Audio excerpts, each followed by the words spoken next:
space. We do. Oh, and it's got a, is this a security button? I don't know either that or it's an eject. We would not be able to get tossed out. Yeah.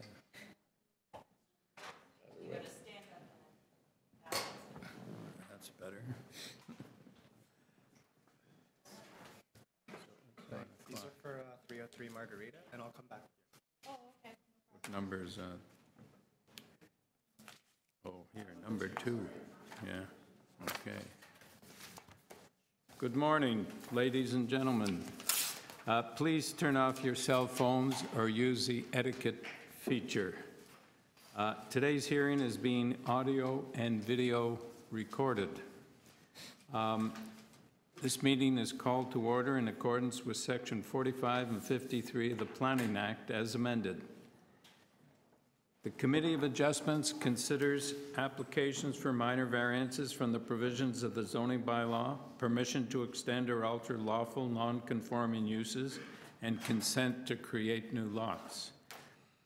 Our procedure here is, in order to ensure a fair and timely hearing, I'm going to vet the agenda to determine which applications can be dealt with immediately and which applications require a more in-depth review. I will call each item in the order listed on the agenda and ask if anyone other than the agent or the applicant is present in interest and wishes to address the committee.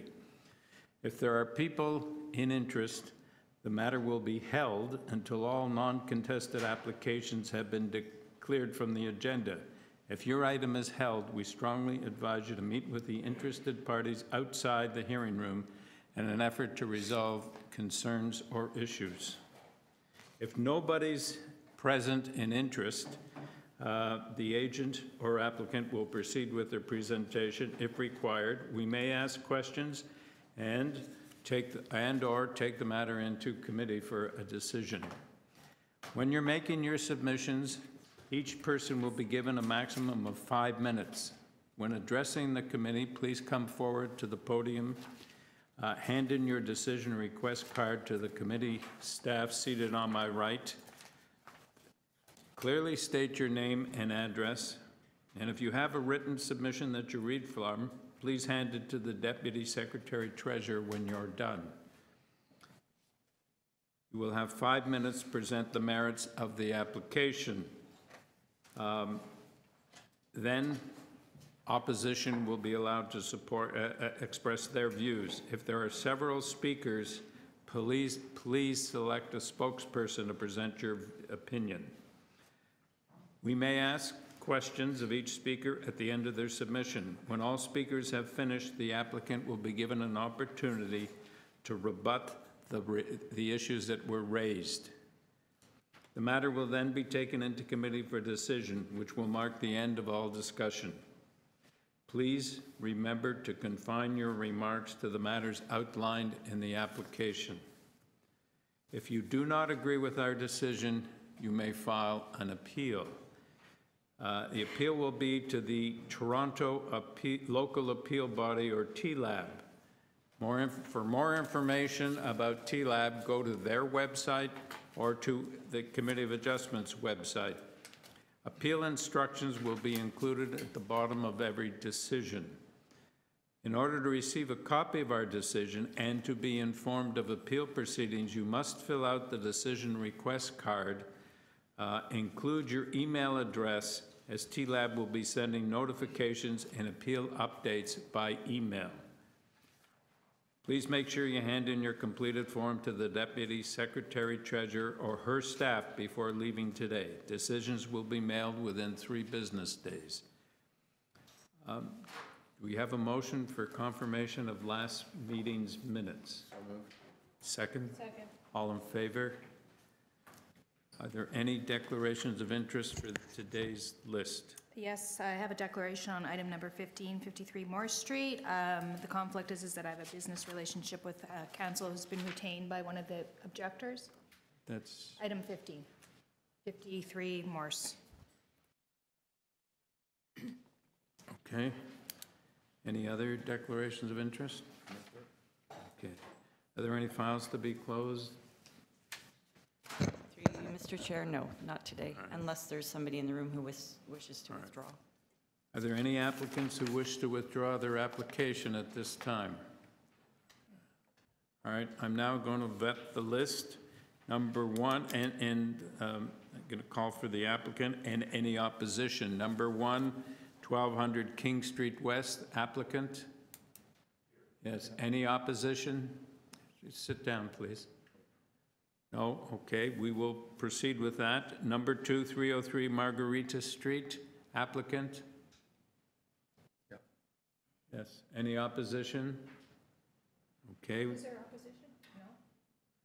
No? Okay, number three, 38 Fielding Avenue, applicant. For you, Mr. Chair, can you just maybe ask if there's people here in interest rather than opposition? Because there may be people here that just want to meet with an applicant. Okay. Because I think Number number two, there's some people here who would like to meet with, yes, yeah. He has an interest. so that's, you're interested in the application? Margarita? Okay. So that's, Okay, so, but not necessarily opposition, is it? Okay. Oh, they want to discuss the matter? yeah, they should. All right, okay, we're holding number two.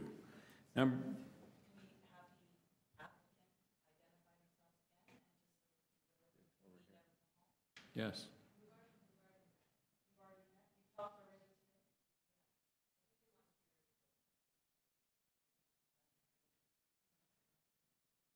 All right, so those people who are interested in Margueretta Street, would you please identify yourself? He's behind, you can't see him, he's behind Oh. the pole, so maybe if he could stand, Oh, okay. walk out a bit. So are you going to be, do you want to speak to the matter, sir? Well, my name is Warwick and I own CEO 5 Margueretta Street. And the CEO 5 looks like they're going to build a No, we don't want to talk about the merits now. We just want to know whether you want to speak to the matter or not. No, no, wait. Okay. All right, so we won't hold it. Number three, 38 Fielding Avenue, applicant?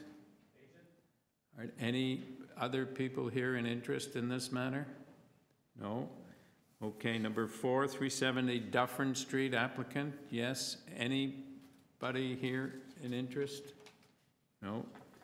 Number five, 48 Warwick Avenue, applicant? Yes. Anybody interested in this matter? No. Number six, 125 Bedford Road, applicant? Yes. Anybody interested, any interest in this matter from anyone else? No. 758 Linnsmore Crescent, applicant? Yes. Okay. Any other parties interested? Okay. Number eight, 172 Wright Avenue, applicant? Yes. Any other parties of interest in this matter? No. Number nine, 26 St. Anne's Road, applicant? Yes. Any other parties interested in the matter? Yes. Yeah. Okay, we're going to hold that. You might meet in the hall and discuss it and see if you can alleviate the concerns. Number 10, 1236 King Street West, applicant? Yes. Anybody else interested in this matter? No. Number 11, 291 Woodbine Avenue, applicant? Yes. Any other parties interested in the matter? No. Number 12, 27 Beatrice Street, applicant? Any other parties interested? No. Number 13, 300 Simcoe Street, applicant? Any parties, other parties interested in the matter? Yeah. Oh, okay. We'll hold this. Perhaps you could go out in the hall and speak to the matter. Number 14, 295 Oriole Parkway, applicant? Yes. Any other parties involved, interested in this matter? No. Okay. Number 15, 53 Morse Street, applicant? Any other parties interested? Okay, we're going to hold that. Number 16, 225 Wallace Avenue, yes. Any other parties interested in the matter? No. Number 17, 579 Huron Street, applicant? Yes. Any other parties interested? No. Number 18, 10 Delisle Avenue, applicant. Any other parties interested in this matter? No. Okay. Number 19, 3 Corley Avenue, applicant? No applicant? Maybe they'll, we'll come back to that. Pardon? They're opposing it. Okay. All right. Well, we're going to hold it. We'll have to come back. We'll have to come back. Somebody just walked in. I don't know if it's the applicant. Are you the applicant on Corley? No. Okay. Number 20, 236 Ashdale Avenue. Yeah, okay. Any other parties interested in this matter? Number 2138 Roosevelt Road, applicant. Any opposition or any other interested parties? All right, well, we'll come back to that one too. Number 22, 182 Woodycrest Avenue, applicant. Any other parties interested in this matter? No. Number 23, 72 Larchmount Avenue, applicant. Any opposition? No, well, we're going to hold that. Okay. Yeah, there's nobody here at this point. I don't know.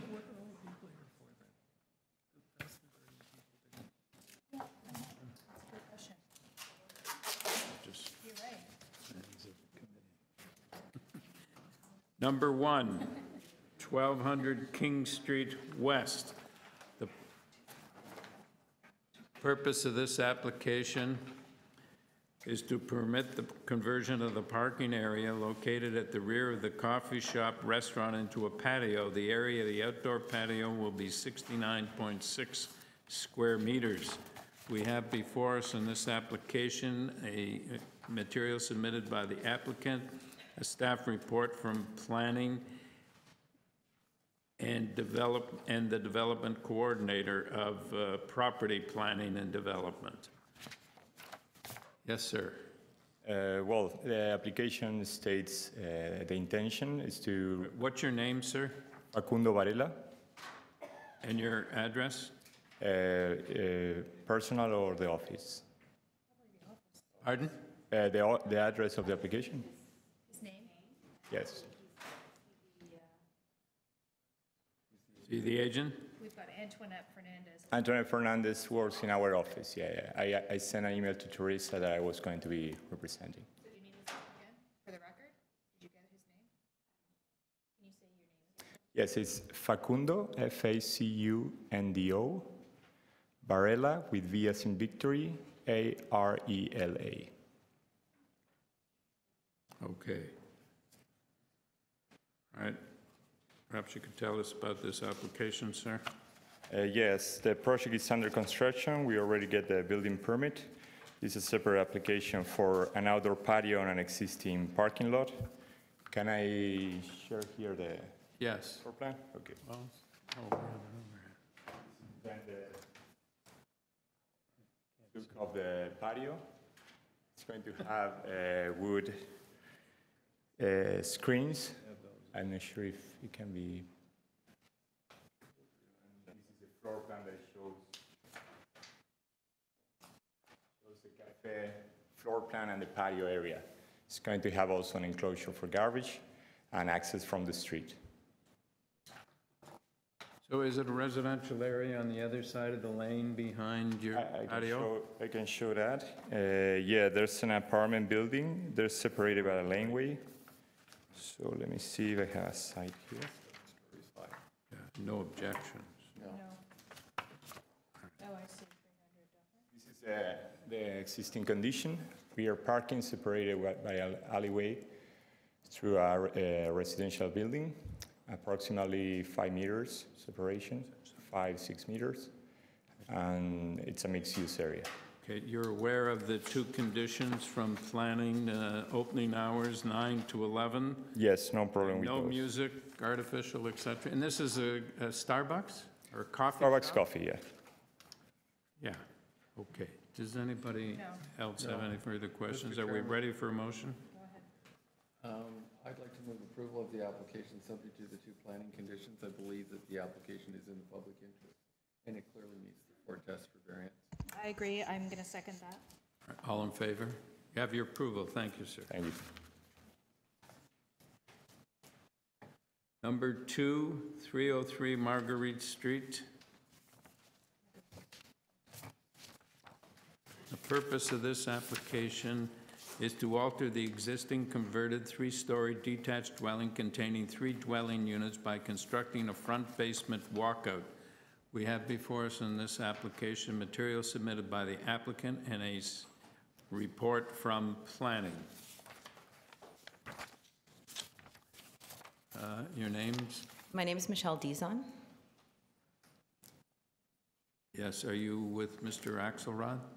No, I live at the residence. My Oh. parents own the residence. So you're the owner? Yes. Okay, thank you. So tell us about this application, please. We would like to add a separate entrance to the legal apartment in the basement. It will allow our tenants to have their own entrance, which will be safer for them and safer for us as well. So it's adding just stairs into the basement unit now. Can you tell me where the closest adjacent property is that has a similar kind of front basement walkout? There are basement walkouts all along our street. Some. That explains the issue, because planning normally objects to this kind of application. Okay. They haven't objected that I'm aware of. Did you discuss this with the planning department? We've sent this in through. Yeah, that's how we got here.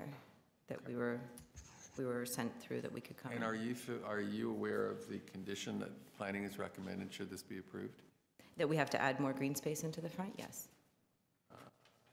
No. Just confined to one. It says that variance number 4 to the zoning bylaw, you have that in front of you, requesting a 1.18 meter front yard setback be limited to the front ground floor and basement addition as per the site plan dated, stamped by city planning and attached to this report, and we've just received it. We didn't have it attached. So. Are you familiar with that? So we were given it, and I asked our architect about that, and he said that he didn't think it was an issue. Could you just explain what that would mean? It means that you can't construct anything on top of the first floor. You can't, that's closer Right. to the front yard. Yeah, and we Greater wouldn't. front- We have less. a glass entranceway there now, but we would never build. We're not It building. basically means that the recommendation, the recommended condition means that what's suggested or proposed is reasonable, but you can't build over it. We wouldn't. That's yeah. what- Yeah, we wouldn't. Simple terms. Yeah. Okay. I have a question, though. We've got new plans. Has something changed on the plans? Yeah, so they did ask us to add more green space into the front. When we bought the place, it was all bricks. It's still all bricks. They've asked us to make it 75% green space in the front, which we're happy to comply with. We can even just put grass or trees in Does it change your variance number 1 then? Your variance number 1 has no front yard parking, landscaping, and I can't read the drawing we were just given. It's really blurry. So Yeah, if, do you have, we need to change this if it's not correct? So they have updated drawings that they just submitted. I think that this is the updated drawing. No, but it's not just the drawings, it's The number, if you read, it's the variance number 1 says 0% of the required front yard landscaping will be maintained as soft landscaping. so you've added more, you've added some. Yeah, so they did. In the updated drawings, they added some planter boxes on either side. But as I said, we're happy to rip all the brick up and put grass. That's not an issue. So we need to know what percentage of the front yard will be maintained as soft? 75%. So he added them into the 75%? updated drawings. These updated drawings look like it says brick walk existing. In these ones.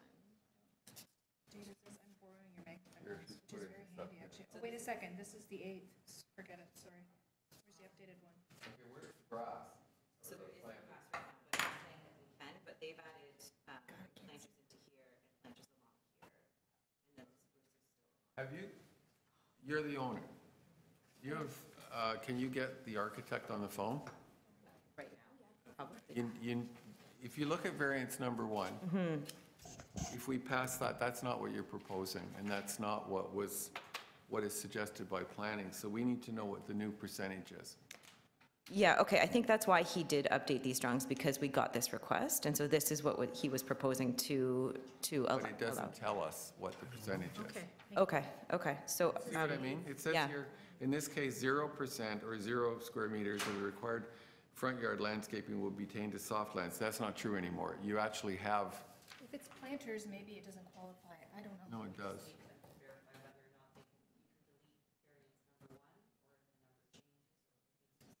Okay, so from the architect, you need to know how much of a percentage will be green space? Yes.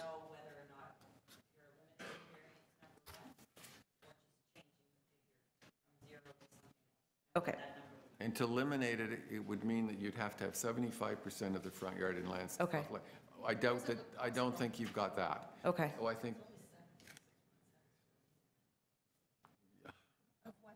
Oh, yeah, but they've got stairs and walkways, and that's going to use it. So I think why he's built, so he has he has a couple of planter boxes, and see them on here. I know, Where are they? I can Okay. pull it up on my phone. I think that's how he accounted for the 6.7 meters. I think maybe, potentially that's how he. But as that.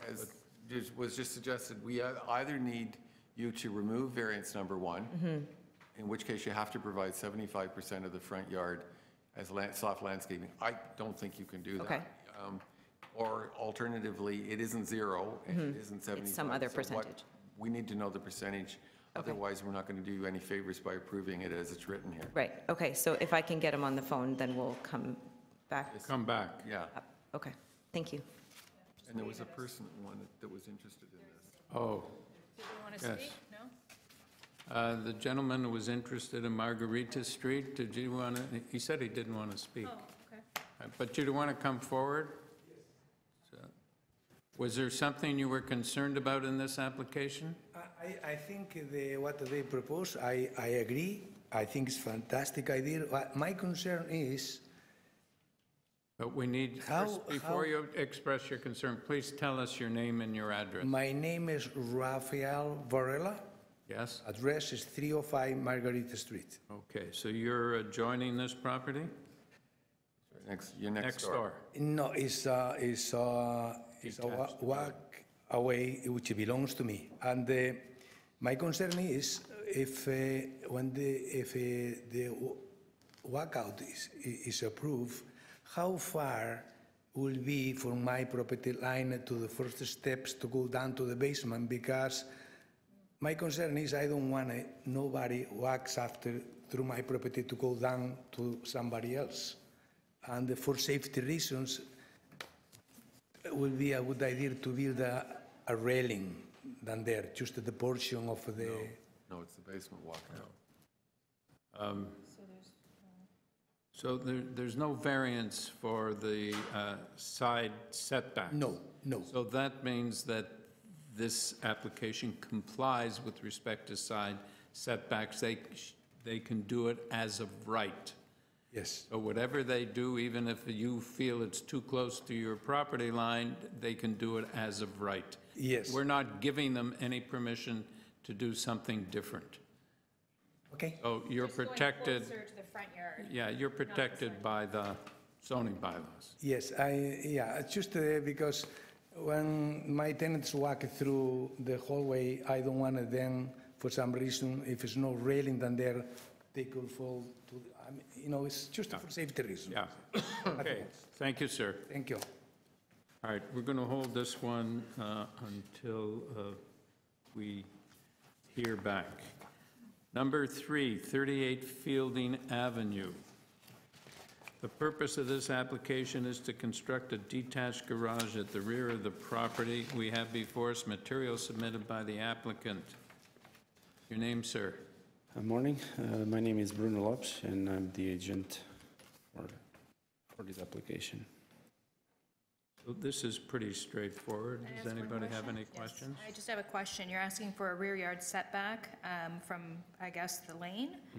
Is this in line with any other garages in the neighborhood? Is this an existing condition? Can you just explain? Yeah, actually, this is a very interesting situation because I deemed the garage unsafe. It's a very old garage. I told the owner he's doing other construction in the house, tear it down and let's do a new garage. Actually, if you see the adjacent garages, actually four, they are on the property line. I advise, you know what, let's give it a foot, let's make it a little bit more. Yours is set back a little more than. Correct, than the other ones. Hear you. Yeah. Okay. what you're All right, So do we if anybody have a any motion? questions? I have a Go motion. ahead. I'd like, you've satisfied any concerns, so I'd like to bring a motion forward for approval of the application. Second the motion. All in favor? You have your approval, sir. Thank you. Thank you.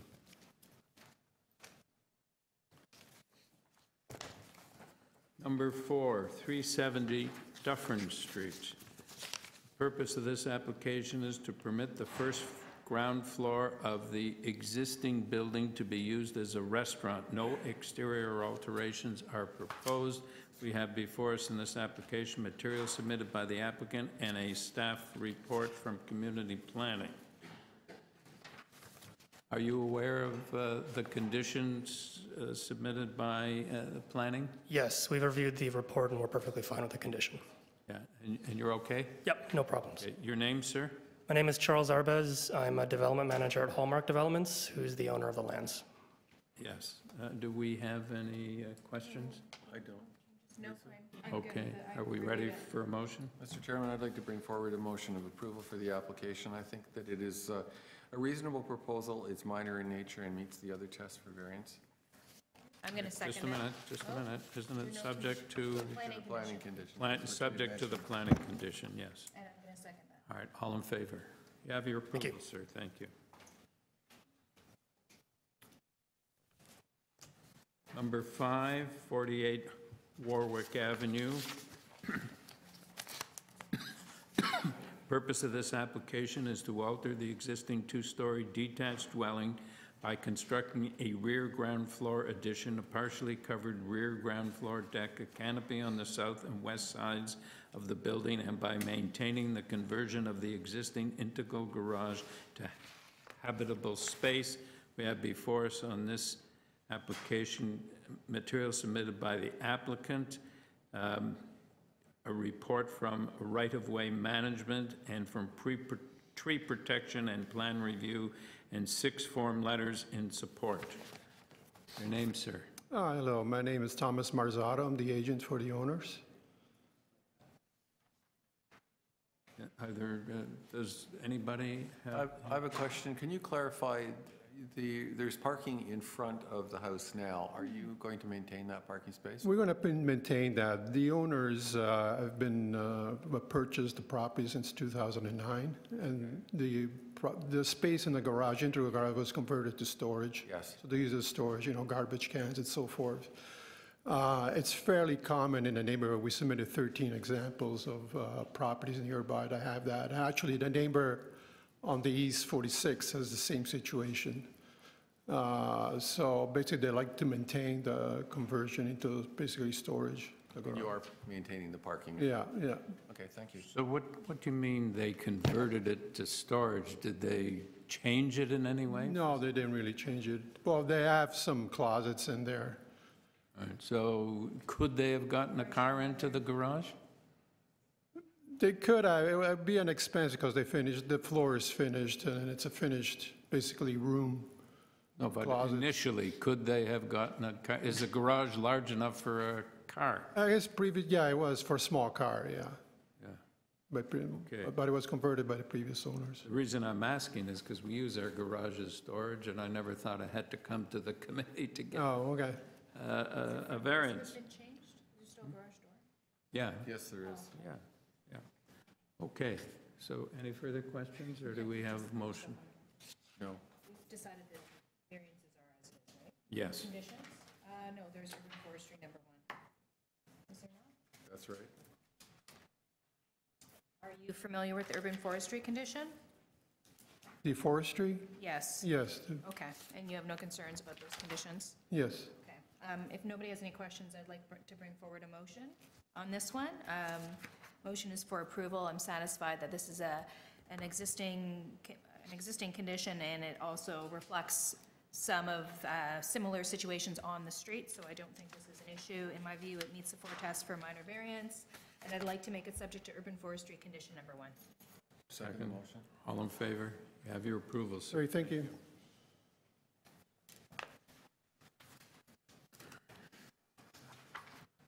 Number 6, 125 Bedford Road. We have before us, and the purpose of this application is to alter the existing 2.5-story detached dwelling by constructing an elevator shaft addition on the south side of the building. We have before us material submitted by the applicant, email correspondence from community planning, heritage preservation, and a staff report from Heritage Preservation Services. Your name, sir? My name is David Stickney. I'm the agent for the owner. Right. So can you tell us why this elevator is being installed? It's essentially for accessibility to all the floors. The owners are my age and are concerned about changing levels all the time in the house, that this would be a convenience if there's an injury or just an age condition. Does anybody have any? Are you familiar with the report from Heritage Services? Yes, I am. And you don't have any difficulty with it? It's There's no basically difficulty with that. Condition. Yeah. We have a motion. You have any questions? I Lisa? don't know. All right. Mr. Chairman, I'd like to move approval of the application. I think it is a very minor application, and again, meets the 4 tests for variance, and my motion is conditional upon the Heritage Preservation Services condition requiring the submission of drawings prior to building permit. And I'm going to second it. I agree. It also meets the 4 tests. All right. All in favor? Have your approval, sir. Thank you. Thank you, Mr. Chairman.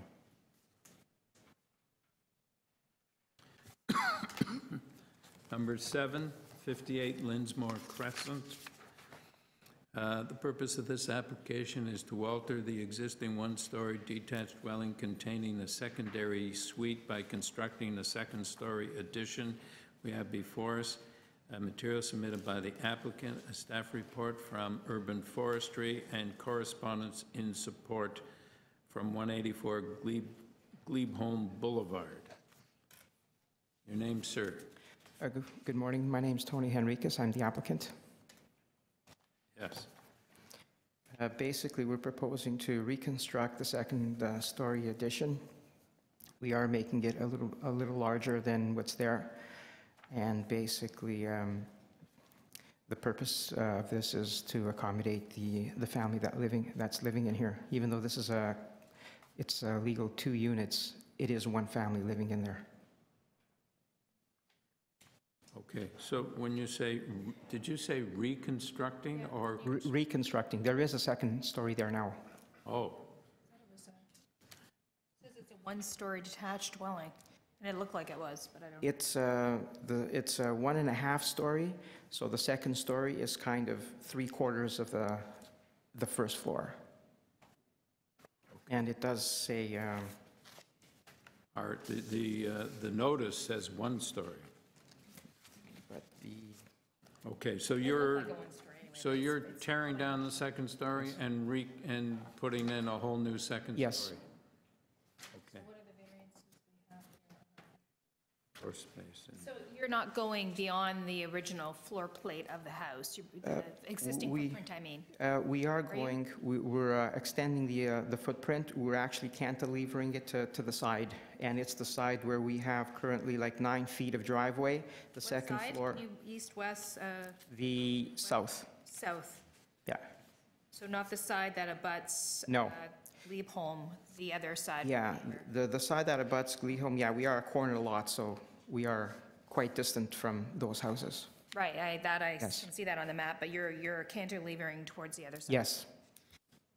And we still have, I mean, most of the houses in this area are approximately 18 inches to the property line. We'll still be 5 feet from the property line with our cantilever.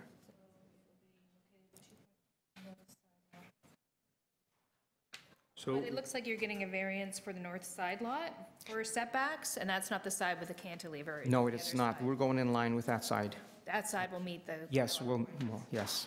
And the sorry, can I go just ahead, flesh this go out? ahead. The existing for the setback on the north side, that's an existing condition. Yes, it is. what is your current floor space index? Basically, we are adding approximately 1,000 square feet to what's existing, meaning approximately 93 square meters is what we're adding to what's there. Is that take into account the existing second story? That's taking into account the existing second story, You're yes. 93 square meters Yes. larger than, What's there. But what's there is very unusable because if you look at the roof, it's so sloped, that's very little space really that you have headroom. it's not habitable, the existing? It is, but it is very small. And there are 2 dormers there, and basically that's the only headroom there is. I mean, to build the second floor as it is now, it wouldn't even comply with the building code because of the height. So would that be captured in the existing FSI or GFA? The the half story now probably wouldn't be captured then, right? You're telling me? The way the notice is written, No. they're including everything. They're not including the second floor. But in reality, I think the intent of the bylaw is how much floor space are we adding to what is existing. In this case here, because what is existing, we're actually removing, we've got a bigger variance than we really should. What is the existing in terms of how the bylaw determines The existing,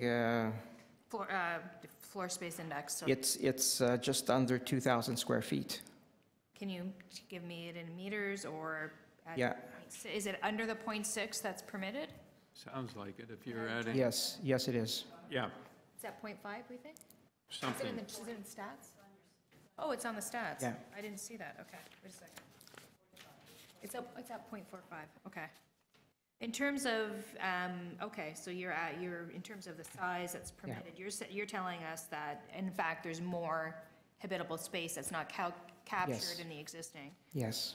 In terms of size, I know there are other 2-story houses in the area. How does There's- this compare to those? There's many 2-story houses in this area. I mean, almost all Z 0.6 areas. I mean, most houses are 18 inches to the property line. So if you're 18 inches to each property line, it doesn't take much before you're at 79% or even 89% quite easily. So it fits in with the character. We're still leaving more space to the side than I would say the average, where we still have 5 feet on one side on the top floor, where most houses have 18 inches. So we're still, I think this is a modest proposal. Are there any further questions? I have questions. The application that we have before us is deficient in material. There's nothing in here to show us, indicate what the existing condition is on the second floor. So it's really hard to evaluate what the change is going to be. The only drawings we have are of your proposed second floor and of the front elevation. Do you have any information that you can share with us about the existing second floor? I don't. The way I printed it, I actually drew up the second floor, but the way I printed, I took that out because I didn't want to see too many dotted lines because it would be confusing. So do you have any information on the existing? Not with The other reason that I mention that is we have a rather detailed letter of objection from Mr. and Mrs. Cardinal at 184 Glebe Home, and their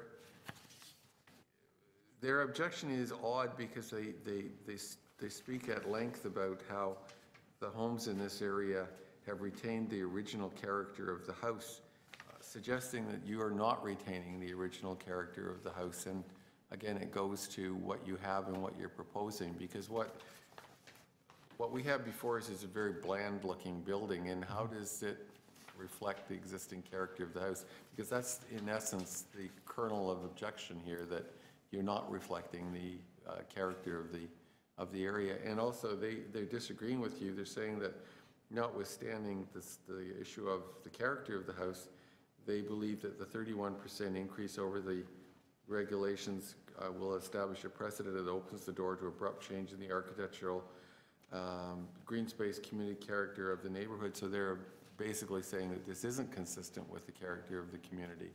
Do you have any information to share with us that would rebut those claims? Because those are pretty damning claims. I mean, basically, we are leaving the whole first floor, so whatever we continue to above, we are going to try to maintain that character. So then, can you go to your front elevation? Is that front elevation with the porch and the pillars and the little pitched roof, that's existing? Or is the little pitched roof going with this new proposal? Yes, this is pretty typical for the area, where you see a veranda with a roof above, and you do see this style of roof. I think that is pretty consistent with the area.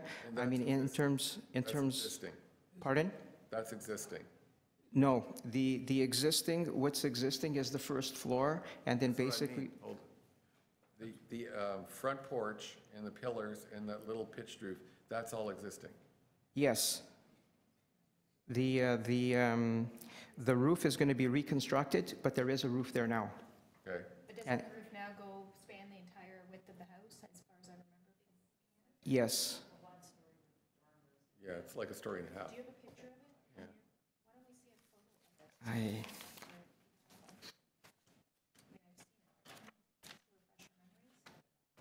I mean, I do agree with the objection that this is a rather unique area of the city. It's an extremely high-quality area relative to existing character. The existing character of the homes in this area is really quite remarkable. I am not persuaded by your drawing, so I'm giving you an opportunity to convince me the drawing isn't relaying to me what you're proposing. Right.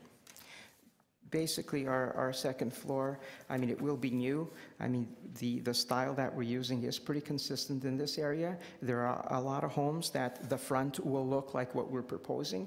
In terms of materials, I mean, basically, the first floor will be existing as it is, and we'll try to elaborate and try to propose a second floor that would match the first. So we're not changing. It's not like we're proposing. Second floor would be brick? Pardon? Is the second floor brick? It will be stucco because we won't be able to The match. first floor is not stucco. Pardon? The first floor is brick, is it not? It's brick, yes. So you said you're going to match it, you're not matching. We'll try to match the color and try to match the tone. I mean, this is an old brick. It would be pretty difficult to find a brick that would match and to have two different styles. Just trying to get an understanding of what you're proposing.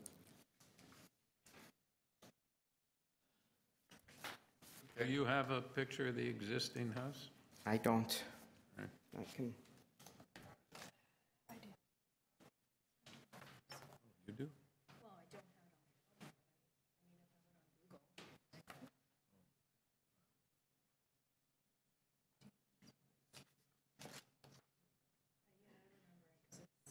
Google. I remember the roof.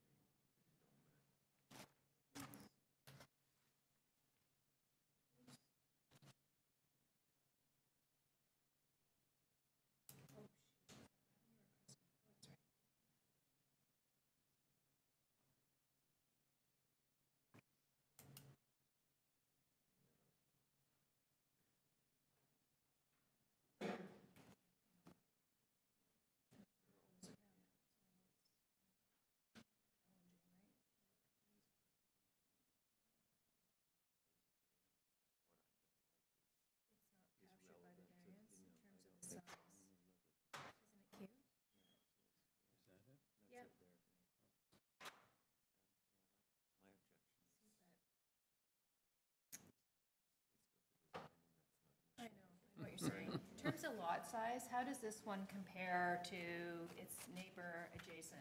I notice the neighbor is a two-story house. Yes. I think it should. Is that the lot is smaller? It should compare actually very similar because that is a smaller house. But it is also a much smaller lot, so I don't think we're more of a percentage than our neighbor. So your lot's about the same size as your neighbor or smaller? I can't read. Ours is bigger. Your lot is bigger? Yeah. Okay. Oh, I see, yeah. Plus, you've got the benefit of being a corner lot, even though you don't own the property. Yes. There's the buffer. Okay, any further questions, or do we have a motion?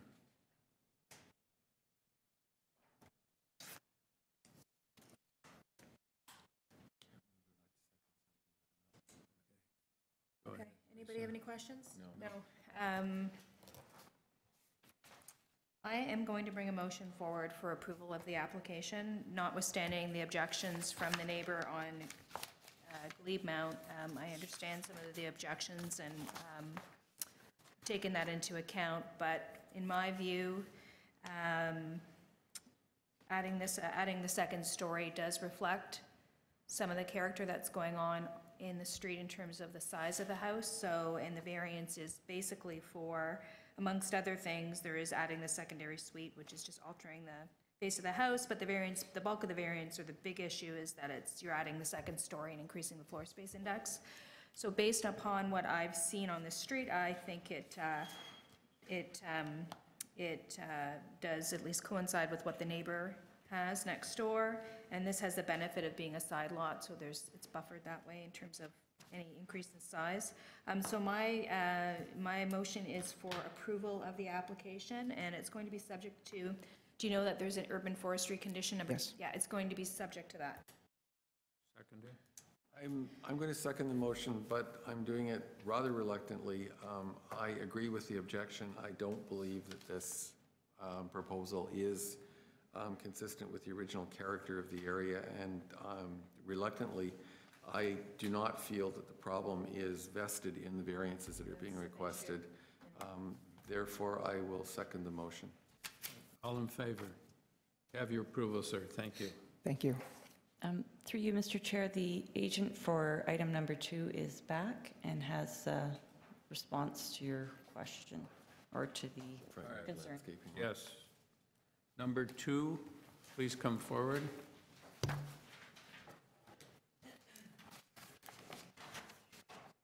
So we're dealing with variance number 1. Yes, correct.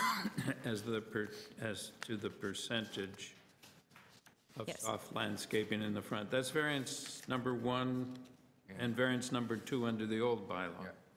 So he has said that it's 52.51%. What did you say? 52.51%. 52.51%? Correct. Okay. Do you know what that is in square meters? We should have asked you that at the time. No, but I can get that answer from him.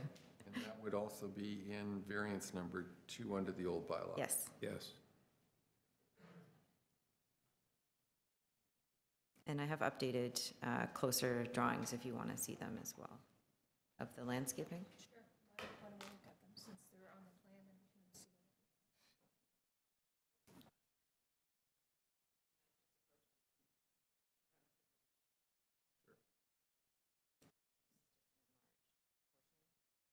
Oh, that's helpful, thanks. Is that what this is? Where's the landscaping? The dotted spots. These stuff? Yeah. Oh, yeah, this is pretty bad. Yeah, and then here. Oh, that's a good change. Okay, but we don't know the square meters. She's getting it. She's going Oh. to calculate it.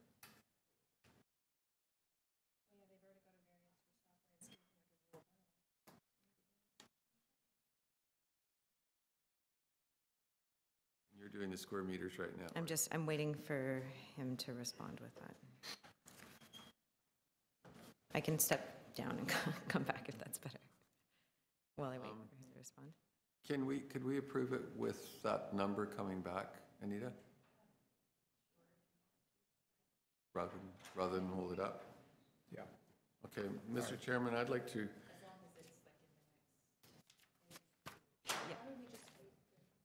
Oh, because we're holding everybody up. Okay, so we're going to take a vote, and you can advise the Deputy Secretary Treasurer of the square meters today, this We won't morning. leave, yeah, we won't leave until, But we're going to approve it at 52.51%, or I assume we're going to approve it at 52.51%. So do we have a motion? yes, Mr. Chairman, I'd like to bring forward a motion of approval of the revised application with variance number 1 to the existing bylaw altered to read 52.51%, and the equivalent in square meters, and variance number 2 to the old bylaw also reading 52.51% and the equivalent in square meters, and also subject to the planning department's condition that the variance number 4 to zoning bylaw 43886 requesting a 1.18 meter, and I won't read it all because we've discussed it, as shown on the attached plan, which we've just received. We have a seconder. Variance number 2, we don't know. Okay. I guess that'll get worked out, because variance number 2 I for said the in old the, bylaw may not be needed, or I'm assuming you need a whole. actually, that's an interesting point. I was wondering if we could wait for the square meters, but it probably doesn't matter anyway. Is the 52.51 calculated the same way under the old bylaw as the new? Oh, so it's not maybe even 52.51. Because you only need 30% under the old bylaw. Oh, dear.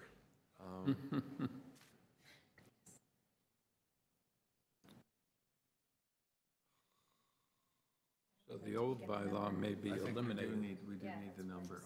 Yes, I agree with Lisa. I think we have to wait for the number. Get the number, because it may be that we eliminate variance number 2, and I don't know if we can do it after we make a motion. Yes. And variance 2, both percentages. Okay, do you know what we were asking? So The percentage for the new bylaw and the percentage for the old bylaw may be calculated differently. So it may not be 52.51 in the old bylaw, because you're only required 30% in that bylaw. Right. Whereas we're required 75% in the new bylaw. You might not need the variance to the old bylaw. They right. already have a variance, so right now, they're permitted 1.48 Yeah, meters. so you might be okay. So if you could do the number. the percentages and the square meters in each case, and your architect can advise you as to whether or not you're in a position to ask us to remove variance number 2. You may not need it. Okay, thank you. And can you come back then with back. that information? Yes, thank Okay. you. All right. I withdraw my motion until we get the information, Mr. Chairman. Number 8, 172 Wright Avenue. The purpose of this application is to alter the existing 2.5-story semi-detached dwelling by constructing a rear third-story addition and by reconstructing the front second-story bay window and front third-story dormer. And we have before us material submitted by the applicant. Your name? Laura Simpson. Yes. Okay, perhaps you could tell us about this? So there's already an addition in the back, so we're just going to be building up on the third story. Right now, the roof is sloped in a way that my 2 daughters live up there, and we'd either have to do dormers, which would change the facade, or do the addition to accommodate them. Do you know the existing floor space index? Existing is 0.89. Oh, so you're really not adding a lot of space? No, it's not a huge addition. In terms of, I mean, the height variance is very minimal, but is it an existing condition, I'm assuming? You're not changing No, we're not changing the height variance. you're going to be in line with the Exactly. existing roof line? So this is a fairly minor application. Are there any Building questions? within the attic space essentially and extending back out, right? Right. Yeah, sure. Do we have any questions, or No, do we I have a don't. motion? I'm prepared to bring a motion. Okay, unless you- good. Yeah, my motion is, we have no conditions, for approval of the application, as we've all discussed. It does, in my view, meet the test of a minor variance. Second the motion. All in favor? We have your approval, thank you. Number 10. Okay, number 9 is held. Go to number 10, 1236 King Street West. Purpose of this application is to alter the existing 2-story mixed-use building containing, wow, I don't know, somebody put in an extra word here, I think, by constructing a 2-story rear addition, establishing a second dwelling unit.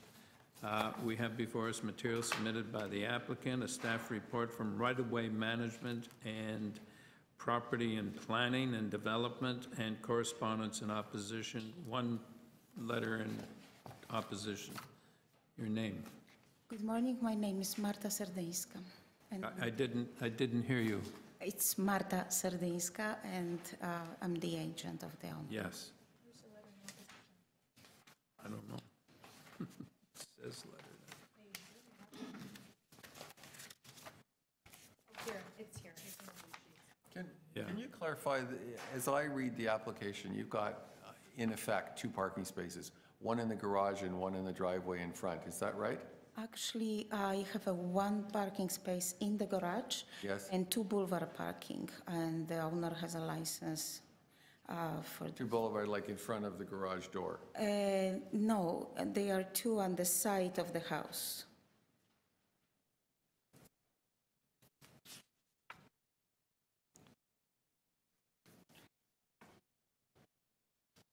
But there's also the driveway leading to the garage, right? Well, there is also the driveway, but, so it could be 4. And you're retaining all of those, so you're retaining the 2 on the public boulevard and the 1 in the garage. And you have, only one of the ones on the boulevard is permitted? There's 2 on the boulevard. And are they both legal? Yes.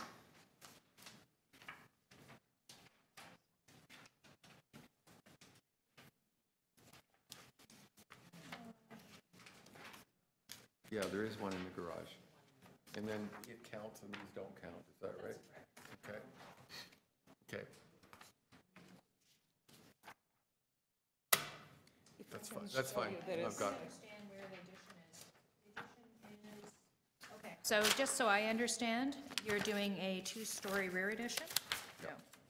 It's the second. 2-story rear addition, okay. And I'm looking at, I guess this is the survey. There's already a 1-story addition at the back. Are you building over top of that, or? We want to build above the garage, and it's actually partially renovated whatever is existing there, and partially adding. Practically adding is on the and the place then there is a covered porch and balcony. Oh, I see, here's the garage. there's actually like a porch along the side, and you're going to fill some of that in and make it into. Yes, Yeah? that's correct. Okay, so she's filling in the 1-story that's already existing. Yeah. Yes. Here, I can show you on here, I think. She's going back in further than. Yeah, you see this patio, second floor patio? And then I think, you know, from the next plan, they're building that out, so this is actually going to be inside now, whereas presently it's outside. It's like a balcony, and some of it will be enclosed. So here, this is the garage back here, and this is the balcony, so they're filling in. Yeah. Some of it's staying open in the middle.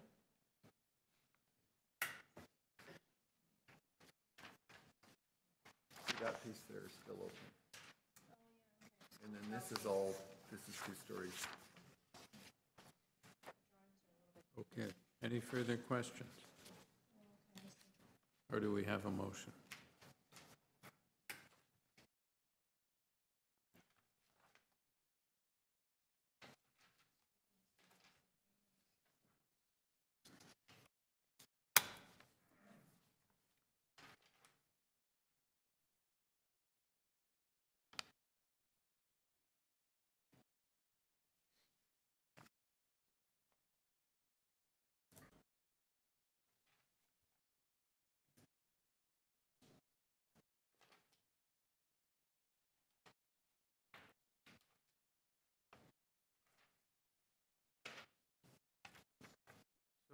Am I correct in assuming that all these variances are existing conditions? Yes.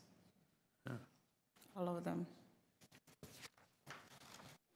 So where are the 2 dwelling units, on the second floor?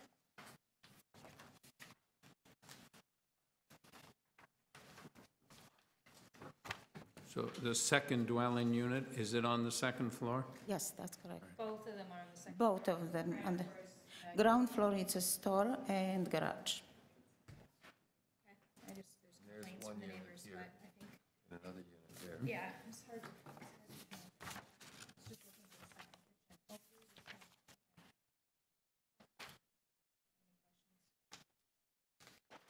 You okay? Yeah, I'm good now. So transportation doesn't have They just had a comment.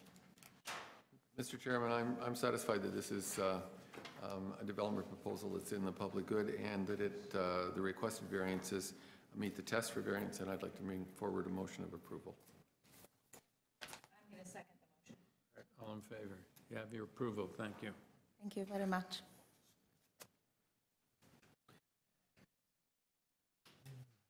Number 11, 291 Woodbine Avenue. Purpose of this, pardon? On number 13, you had set that aside, that there was some concern from a resident. Yes. I spoke to the fellow, the gentleman had no concern on the actual application. It had to do with deliveries at the site occurring before 7 o'clock in the morning. Yeah, okay. All right, so we'll call yours when we get to it. All right, so number 11, 291 Woodbine Avenue. The purpose of this application is to alter a one-story detached dwelling by enclosing the front porch, having an area of 12.82 square meters. We have before us materials submitted by the applicant, a staff report from community planning, and correspondence in support from 285 Woodbine Avenue. Your Jeremy name's- Fisher, representing the applicant. And can you give us your address? 291 Woodbine Avenue. Okay.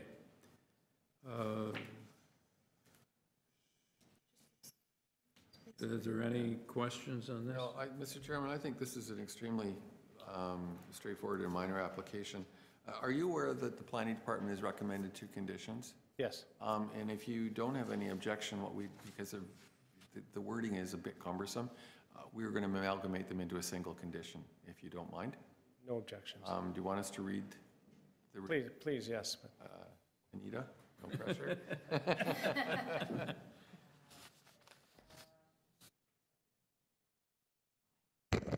So it'll just read that the front yard setback of 7.99 meters shall be measured to the enclosed front porch that shall not be greater than 1 story in height. Agreed. Thank you. So, Mr. Chairman, subject to that condition, I'd like to move approval of the application. As stated, it's extremely minor. I think it's in the public good, and it meets the 4 tests for variance. I agree. I'm going to second it. All in favor? You have your approval, sir. Thank you.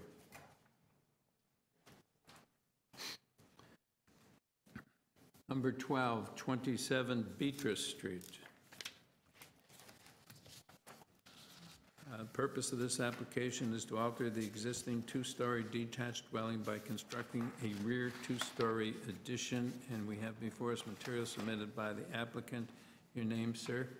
Good morning, Mr. Chair, members of the committee. My name is Marco Vieira. I'm the agent and the designer for this application. I can give you a brief presentation if you like. Yes. So basically, we're asking for 2 minor variances. One is for an additional increase to the GFA. We've got an existing 1-story addition with a walkout in the back.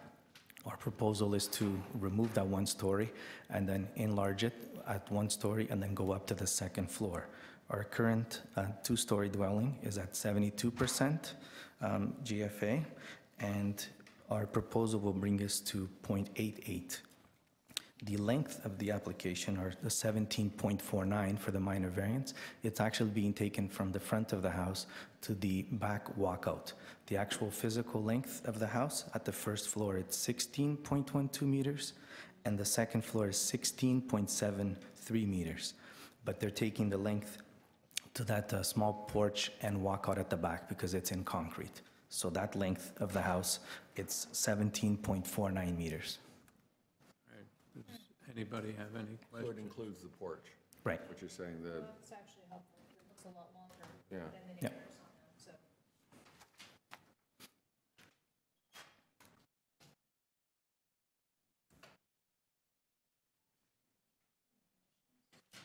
But even without the porch, your proposal is a lot deeper than the properties on either side of you. Have you talked to your neighbors on either side?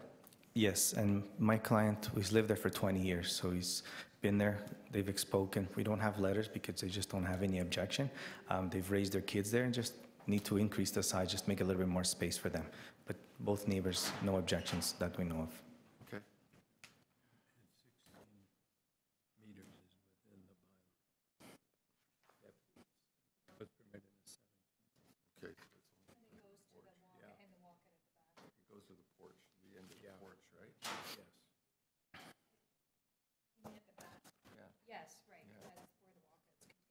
because the porch is included in the length.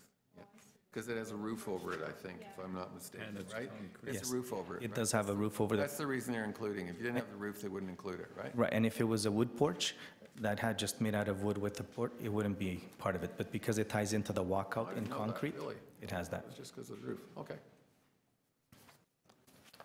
Do we have Are a there any motion? conditions? No, there aren't. Okay. I'm prepared to, if, do anybody have any questions? No.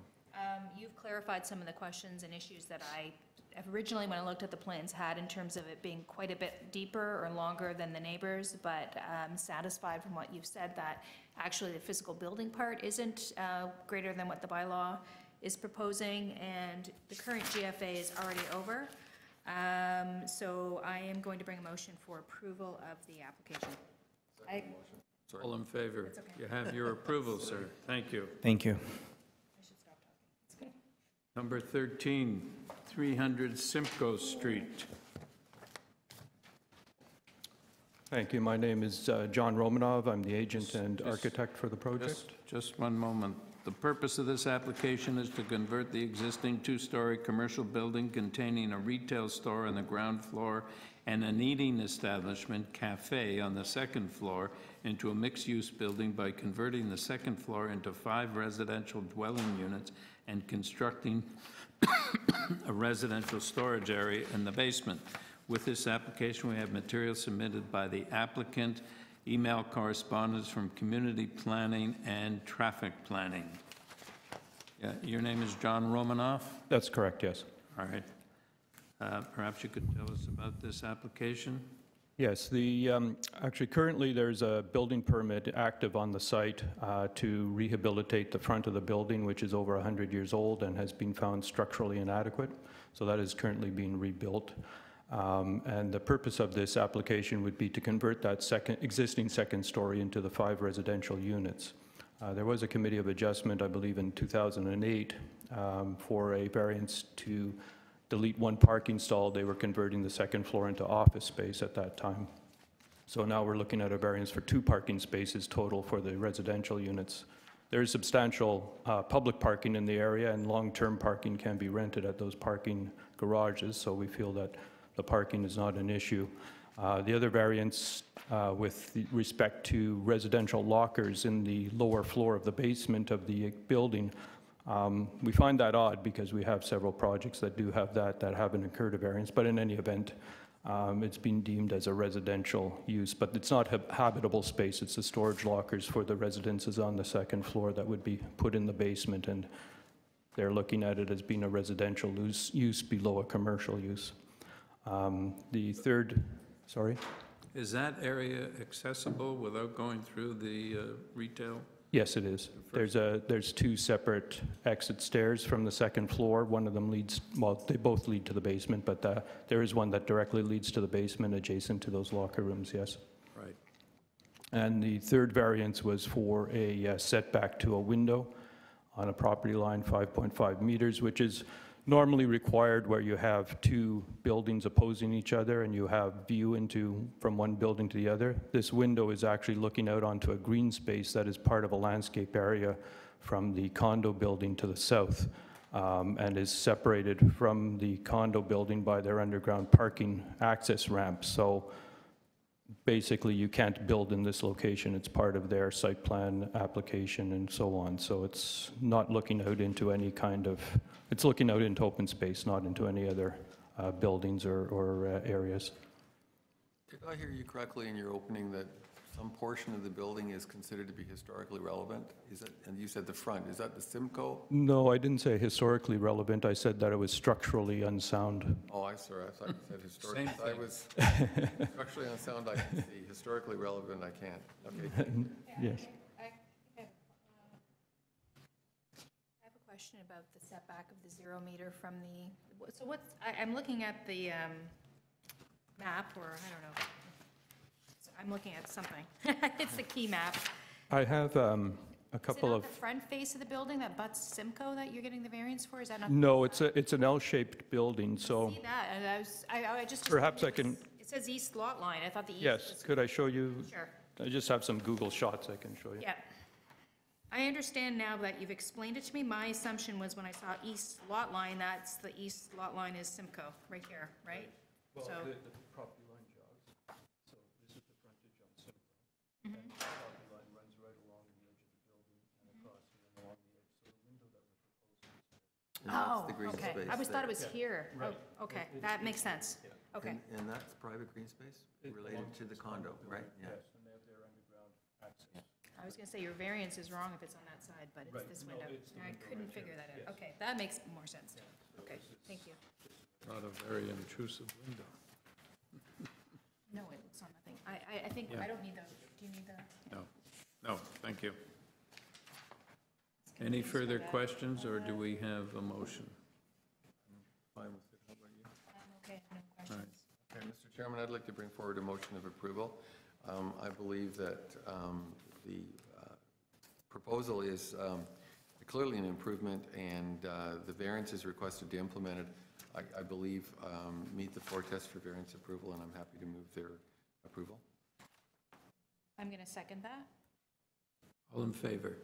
You have your approval, sir. Thank you. Thank you. Number 14, 295 Oriole Parkway. And the purpose of this application is to maintain an existing sports court located to the rear of the three-story detached dwelling.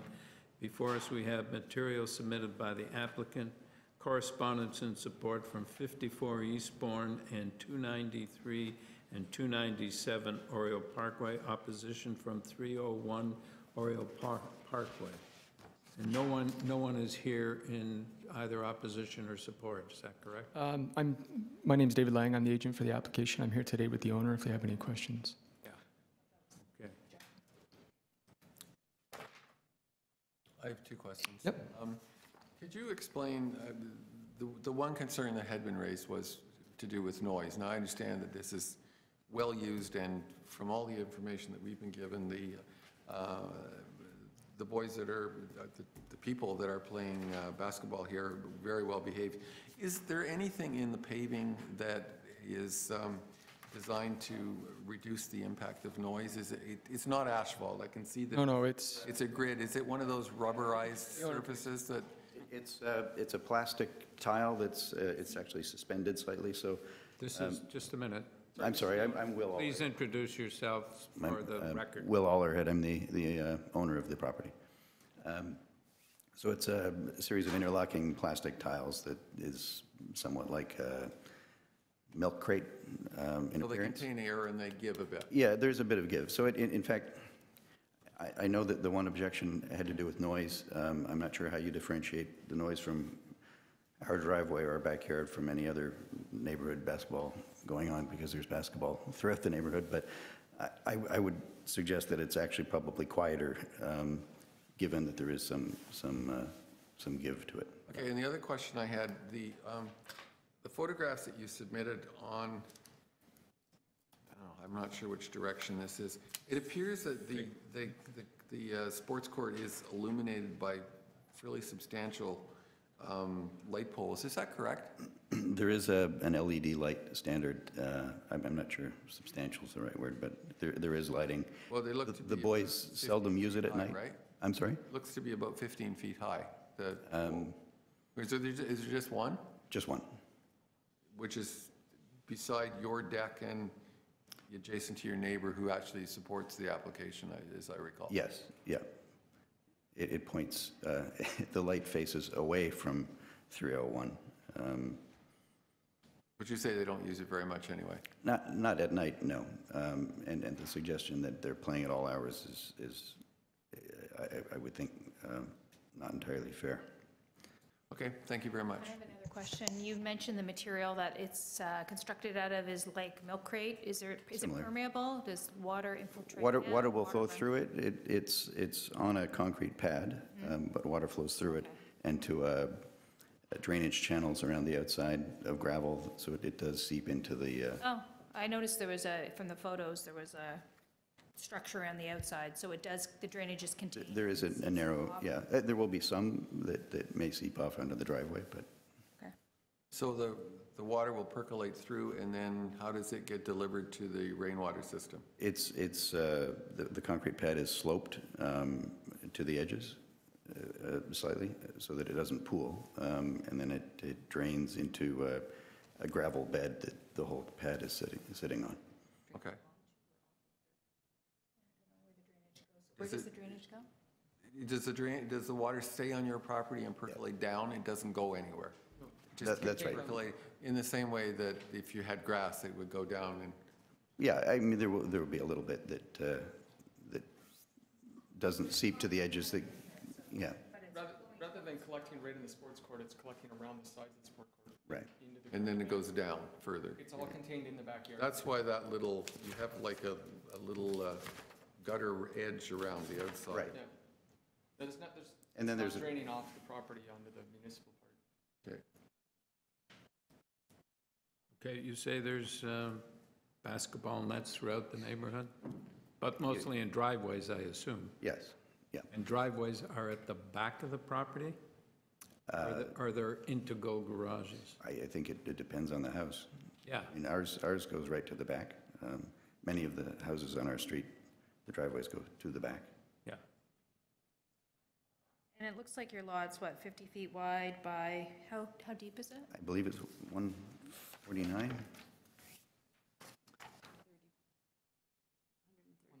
130. Oh, 135.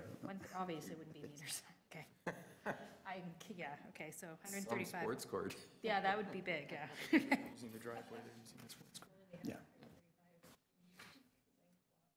And you have two baskets? I'm sorry? Two baskets? Well, there's just the one, and then the one that is left over from when they used to play in the driveway that they won't let me get rid of. It looks like it's lower for when your kids were younger. Well, they like to dunk on that one. They pretend they're 6'8", right? Well, 6'3", so. Okay, do we have any further questions, or are we ready for a motion?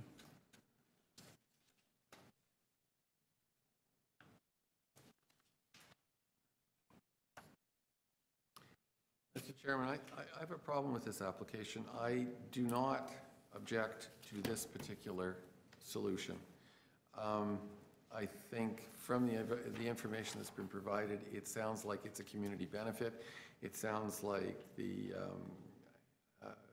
users are making good use of it and doing so in a way that doesn't disturb the neighborhood. What I'm looking for is something to make sure that this isn't brought back to us as a precedent where somebody that comes along in the future provides 24.8% of soft landscaping and concretes the rest of the backyard, which is clearly not what happened here. There has been some concern given to the surface to allow for percolation of rainwater and to allow for the absorption of sound, and I think that those are attributes of this particular proposal that are worthwhile. So I'm pondering with a condition that we could add or a note that we can add to indicate that, in my view, those two characteristics are attributes of this that I think removes it from being a precedent for concreting backyards. And I don't know if either of you... Anita's got an idea?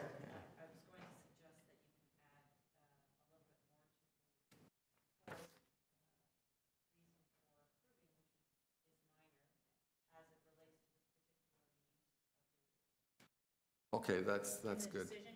In the decision, okay. That sounds reasonable. Do you have any further questions? No, go ahead. Subject to that particular additional elaboration of our reasons, I'd like to move approval of the application. I do think this is in the public good. I'm just wary, and please understand, I'm wary that somebody's going to come along that hasn't taken the care that you have and want to concrete their backyard, and I don't really want to approve that and won't. So with the suggestion that's been made about the four tests for variance and the elaboration of the fourth test, I would like to move approval.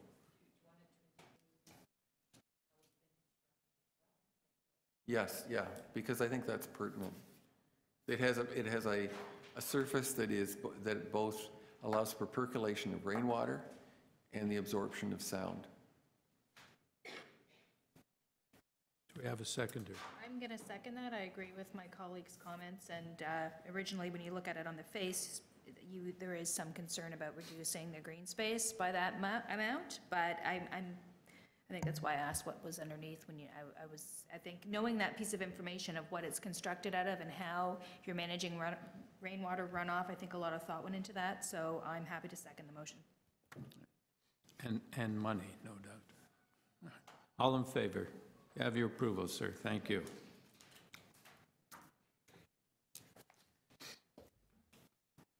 Number 16, 225 Wallace Avenue. 15 is Yeah, 15 is yours, yeah. The purpose of this application is to alter the existing 2.5-story detached dwelling by constructing a front ground floor addition, new enclosed front porch, and a new front second-story deck. The existing front porch and second-story deck will be demolished. We have before us in this application material submitted by the applicant, e-correspondence from the community planning, staff report from community planning, and a 21-signature petition in support. Thank you. Your name, sir? Good morning, Mr. Chair, members of the committee. My name is Bamdad Baghdadi. I'm the applicant and the architect for this project at 225 Wallace Avenue. Yes. The purpose of this application is demolishing the existing front porch, front deck, and which has an existing second floor deck on top, and building an enclosed patio at grade, unheated space. The reason that my client is asking for this reconstruction to be enclosed is two reasons, basically. The theft in this neighborhood is quite high.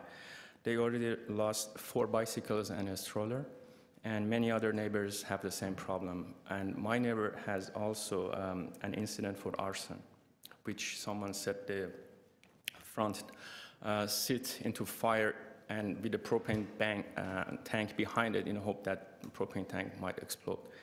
And luckily they caught it on time and they extinguished the fire. What we're proposing is within the same footprint of the existing deck on the first floor.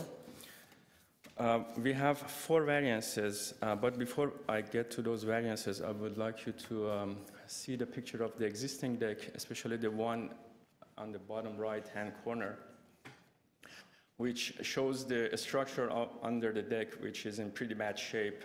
There's a round pier on the porch, which is basically supported on 3 stacked blocks, which is quite unsafe. And the ceiling of the porch also is coming off. So we are removing this condition, and we're building an enclosed patio at grade. As a result of this proposal, we have 4 variances in place. The first variance deals with the depth of the dwelling. The existing depth of the dwelling is 15.917.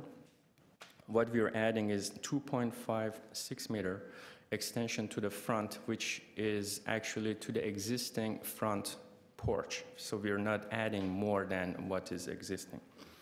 The second variance deals with the FSI, or floor space index.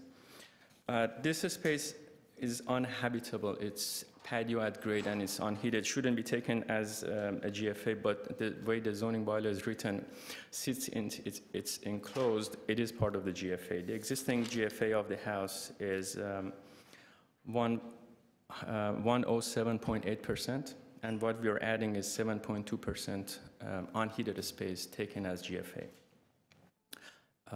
The third variance is the front yard setback, which is we are at 0.54, which is the existing condition. The existing deck is at the same number. We are not changing that.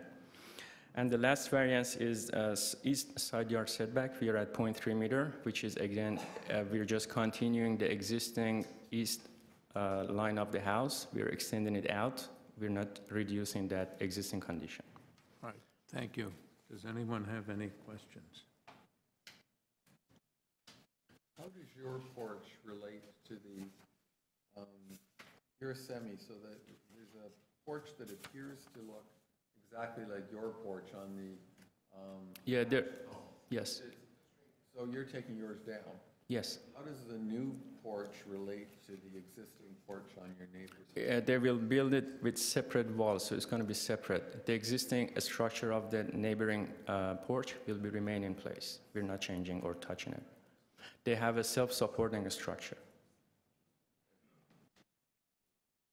So as I understand it then, sorry, you, Devin? Yes, didn't mean to jump in. You're increasing the size of the porch and enclosing it. You're not just enclosing the footprint of the existing porch, it's going to span the full face of the front. Yes, we're going in line with the existing footprint of the house. We're extending it out.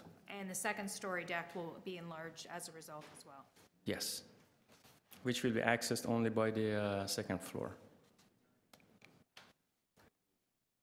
We have the planning report also and the signature of support. The planning staff are in favor of our application with the condition that we, the existing front yard setback and the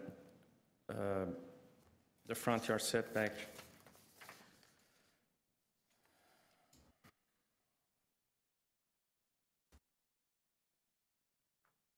and the depth of the building will be limited to the first floor only. So my client, they don't have any intention of building the second and third floor on top of what we're proposing. Yes, they're going to park their bicycle and the stroller on the side and have access to the house. So did you say the GFA must already be over, or FSI, I guess? Yeah, the existing GFA is already over by, the existing is 107.8%. And what we're proposing, again, it's not a habitable GFA. No, I understand. I just wanted to see what it was. Yes. And the bicycles are going? On the side. It's large enough to be parked on the side, the bicycle and the strollers, and they still have access. Enclosed porch? Within an enclosed porch. Because I couldn't see a side yard that you were going to be putting them in. No, it's going to be inside the porch, yes. And because you've had vandalism problems. Yes. They want to be safe and protect their assets. And where are you putting the propane tank? That was pretty scary. Exactly, yeah. You're moving it from the... It's not there anymore, yes. Okay. I'm good. Okay. Anybody else? You're good? No. I'd like to bring a motion forward. You've answered all the questions I've had about the application. I'm satisfied in this case it meets the 4 tests. A loud microphone. So my motion is for approval of the application, subject to the condition that you're familiar with in the planning report, the 2 conditions. In my view, this meets the 4 tests. Second the motion. All in favor? You have your approval. Thank you, Committee. Thank you. Number 17, 579 Huron Street. Purpose of this application is to establish a 4th dwelling unit in the basement of an existing 3-story, 3-unit semi-detached dwelling. We have before us only material submitted by the applicant. Your name, sir? Charles Missy, 14 Barton Avenue, Toronto, and I'm owner of 579 Huron Street. It's currently a 3 dwelling. I'm not changing the footprint of the house. I'm not doing anything. I have an unused basement, which is, and the reason I'm doing it because, for 7 years I have not raised my rent. So I do that because I believe that people should be living in a decent condition, not paying pre-excessive rent. I see it as a long-term investment for me. It's going to pay off by itself in the long term, but I don't have to make profit off my tenant. So I have not raised my rent for 7 years since I have property. The problem I have right now is just the cost, covering my cost anymore. I have to pay off almost subsidized people to live into my basement. So I have a choice. Either I sell the property, probably I can get a lot of money off of that, or, and what I do believe, just for where I come from, people should have a decent place to stay. So I'm trying to find the balance here, which is, okay, what the solution I have to do? I'm trying to see, can I put the basement, an apartment in the basement, which I'm not changing the footprint, it's there, it's finished, I just have to put a kitchen, and then allow people that will cover my cost. So I'm just... So, sir, is the basement now included in the gross floor area?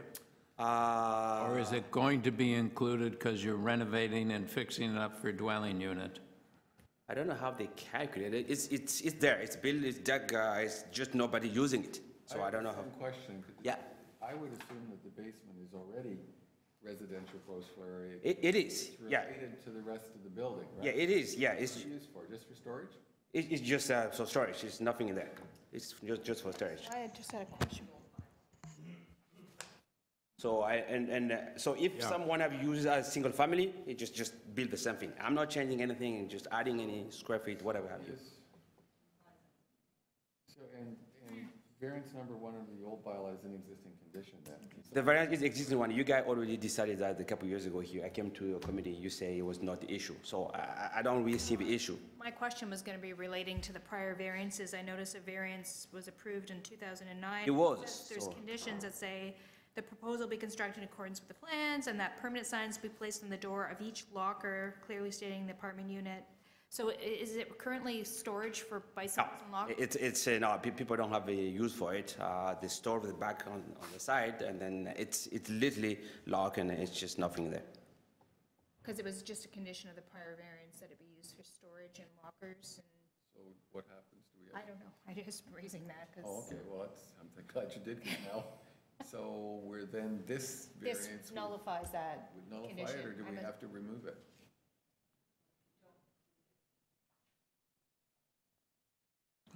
I guess my question is, what is it, right now, there must have been a reason they imposed that condition in the prior variance, that it be used for storage. So it wouldn't be used Are the as a units dwelling. undersized? I guess not. They're 2-bedroom units? Well, it's a, Oh, no, that's the basement unit. Living room, dining room, 1 bedroom. I'm just trying to figure out why they had that condition on the prior variance is all, so. I don't know if those units are smaller. there is 3 units. It's 1,100 square feet, 1,100 square feet, and 600. And get me this: I'm charging 2,100. That's 30% below market price. 2,100. What's the 1,100 square feet? One of the units? 1,100 square feet. Yes. Which unit? The second main floor. Okay, I don't know, like 1,000 square feet. Yeah.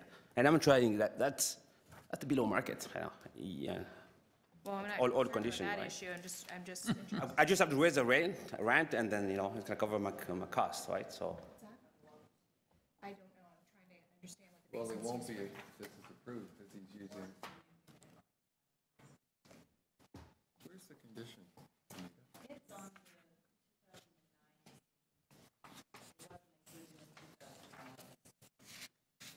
Well, 2009 wasn't mine. It was, I believe, the previous owner, right? I bought it in 2010, so I don't know what happened before that. So I wasn't there part of the application. There's 3 of them. Okay, wait. So 2008 is a variance for, well, that was to make it a building. Okay, so it's not that one, right? That didn't happen, okay. There's the 9, that's the one I just brought up. Oh, then there's the following one, yeah. So where is the condition? The proposal being, yeah, and that permanent signs be placed on the door of each locker clearly stating which apartment unit it is associated with and that there is 1 bicycle parking space. Wow, that's, They were in the basement. Okay, In this you proposal, they're should gone. just Yeah. wait until we're all ready to see. I don't So the think prior- that restricts it to storage. Just must have been a reason why, and I'm trying to figure out these undersized, so the 2011. And what, the existing? So they're, Well, this is just a stud, study there, but there's nothing there. in the basement? Yeah. But they're going, your proposal is to remove them, right? You're not keeping the lockers. No, they should not be there, and they are not used, right? Because they just basically stud is empty, with stud everywhere. Walls and. There's a wall, and then that's about it. There's nobody's using it. But it's an amenity for the existing dwelling unit.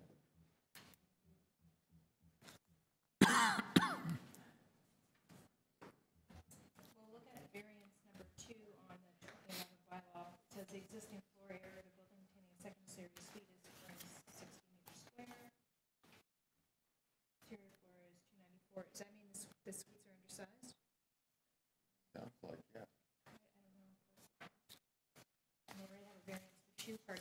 spaces, so getting another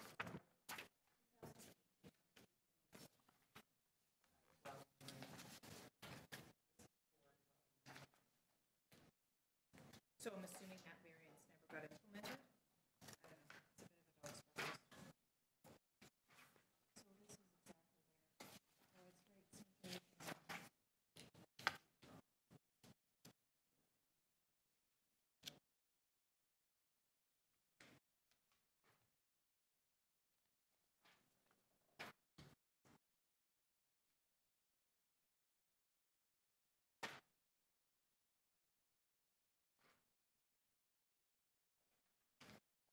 So when you bought the house, those lockers were there? They never been a locker there. I never seen a locker. It's just in the basement. There's a. Were they used at the time? No. No? No. Have they ever been used since you own the property? No. So is part of what you rent to your tenants include a locker in the basement? No. It's closed. I do have a key. Nobody goes there.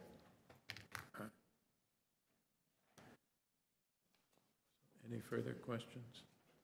I don't think it's a condition. All it said was, make sure everybody's got a name on their locker. No, it's a condition. Where? Subject to the following conditions. Yeah, but it says, Permanent signs be placed on each door. but it just talks about a sign. Doesn't say you gotta have a locker. Yeah, but you wouldn't put a sign next to it I know, if it wasn't forced. but it's. Well, I don't know, it depends what the floor plans say. I mean, I guess if this is the variance, it would nullify that condition, right, Anita, if it's granted? Yep.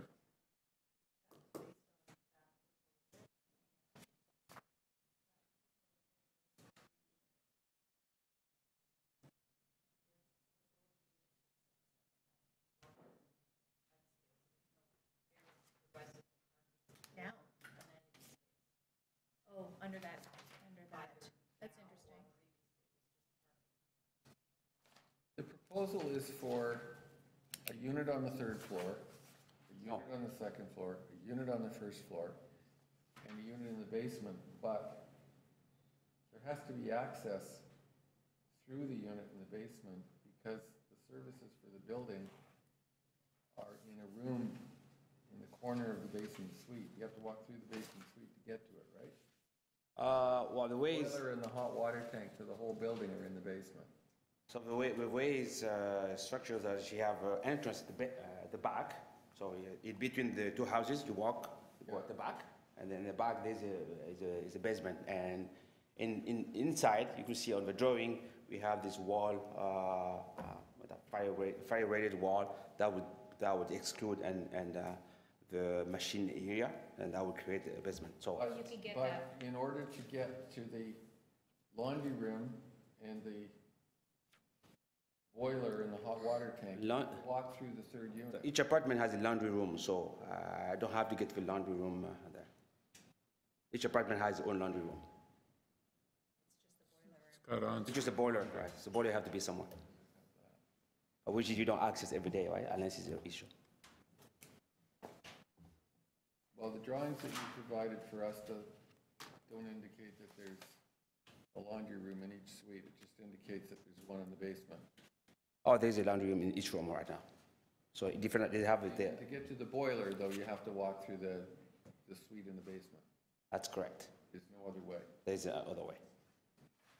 Which is, mind you, that, you go in a boiler room to change the filter, every 3 months, maybe. so in my view, in terms of parking, you've already got a variance for 2 parking spaces, and now you're coming for another one. So really, in this case, you would require 3 parking spaces for, you've already got a variance for 2, but I'm just saying, what is the parking situation like? Are these, are there parking requirements for the building right now? I came to a city to try to get, in the annex, they don't offer any parking. So, and most of the houses, people who live there, they, young millennial, they park on the street and. Parking? Yes. 24 hours. So, and people just, my tenants, current tenants just do that. So it work out fun for everyone, for them.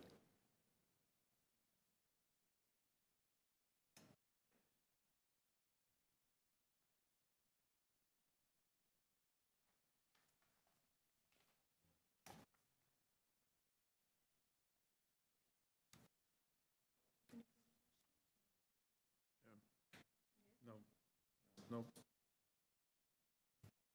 So these are relatively minor variances.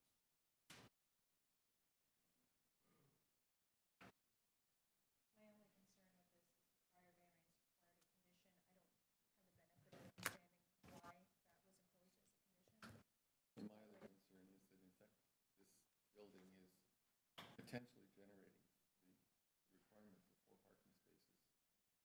And there are none.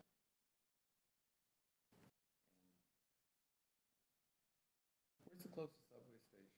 There is a 2 subway stations in between, equally distant to St. George and Blue Street. So it's it's 5 minutes either way, St. George and Blue. Spadina, sorry, Spadina. So of the 3 units that are occupied, do the occupants have a car?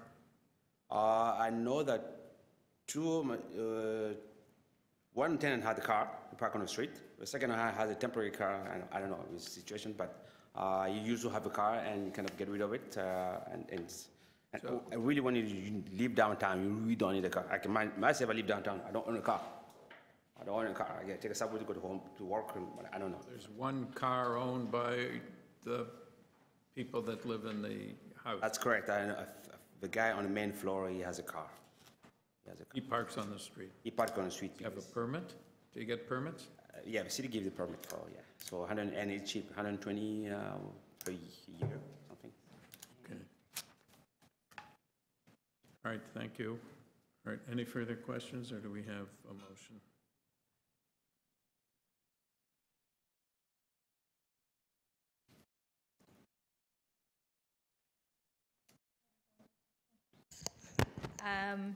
For something that looks so simple on the face of it, you were owning the property in 2011. There was a variance for just the, I'm assuming, steel staircase, the fire escape. Is that what it is? That's correct. And that was just because of the fire escape? You needed that? Like, Yeah, I needed how did that come about? I needed a What fire other- escape yes. So the 3 units were already there, obviously? Yes. I try to do by the rules, right? Make sure that everything's all right. God forbid.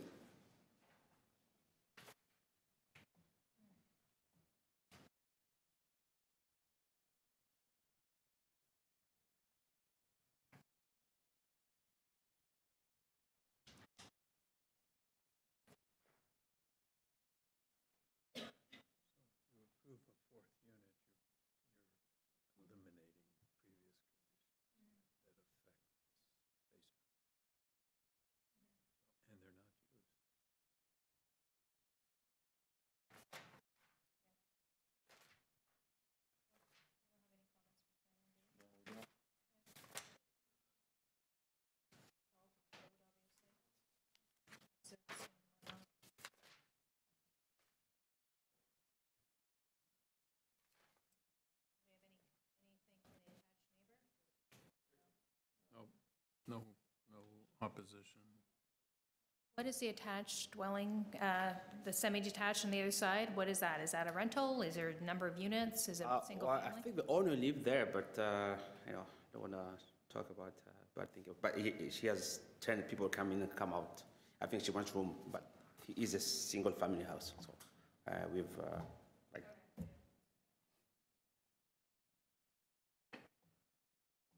Mr. Chairman, on the surface is a very minor application. I've been grappling with the parking requirement. I'm concerned about it, and the fact that, notwithstanding who's currently living there, it could generate the request for 4 parking spaces, and there doesn't appear to be the space for them. I'm persuaded to bring forward a motion of approval primarily because of the proximity of the site to local subway stations, and there are 2 of them, both Bloor and St. George. And on that basis, Mr. Chairman, I would recommend approval of the application without conditions. I do believe that it meets the 4 tests with a broad understanding of parking and the need to provide for those support services. I Again, I thought this was a simple one on the face as well, and I guess my concern related to the parking and the condition on the prior variance for the basement, but I'm satisfied that you've advised that the basement it's not being used as storage lockers, so, and it's not accessible to your current tenants or used by your current tenants, so on that basis, I'm going to support the motion for approval. All in favor? You have your approval, sir. Thank you, appreciate it. Thank you. Did that lady ever come back? Just getting us the numbers. Oh, is, pardon? Okay, she said just keep going and come back. She's back with her numbers? She's not? She is. She is. Number 2, 303 Margueretta Street.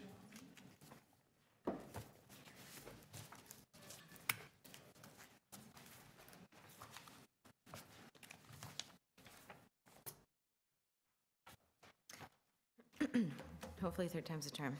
So it actually is in the application. So on variance 1, it's 4.71 square meters. And on variance 2, it would be 51.9%. And the square meters would be 4.63. So you don't need variance number 2 under the old bylaw. No. So we could eliminate that. All right, Mr. Nepfeld, you want to renew your motion? Are you agreed to take the second? Yes. Second variance off, so we're deleting it? Therefore, I had moved a motion, and I would like to, again, bring forward a motion of approval for the revised application with variance number 1 to the existing bylaw, new bylaw, being 52.51% and 4.71 square meters, and with variance number 2 to the old bylaw deleted, and the approval will be subject to the planning department condition which we discussed before. Do you need me to read it? You know what it is. And I believe that's everything. I'm going to second the motion. All in favor? You finally have your approval. Thank you very much. Thank you.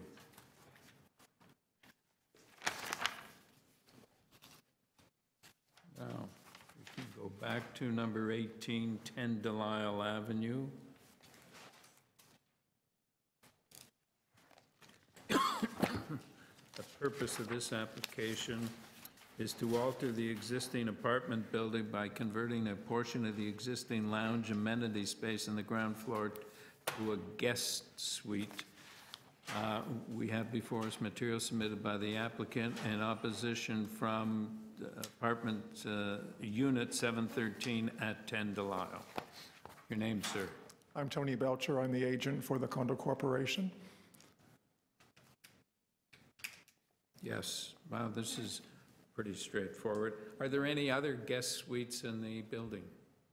Not in this building, which is why we're applying for one. There are guest suites in other condominiums in the area. What, is that accessible to people who live at? No, because the guest suites are exclusively for the residents and owners of suites within the buildings. And how many units are there in this building?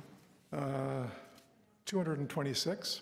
Yeah, seems to me one guest suite's pretty not really enough. I agree, and a majority of the residents were polled recently. I didn't have the results when I wrote my letter to you last week, but a majority responded to this poll in favor of the guest suite. And I also understand there was a letter of support that was also sent to you recently that I received a copy of from another suite owner. Yeah.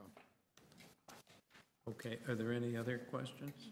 No, Mr. Chairman, I'd like to bring forward a motion of approval. I believe this is a minor application, clearly in the public good, and I think it clearly meets the test for variance approval. I'm going to second that. All right, all in favor? Thank you. You have your approvals. Thank you. Number 20, 236 Ashdale Avenue. Purpose of this application is to alter the existing two-story detached dwelling by enclosing the front porch We have before us material submitted by the applicant and a report from community planning. Your name, sir? Kurt Schmidt. What's the existing floor space index? It would be that less the deck, the existing front porch.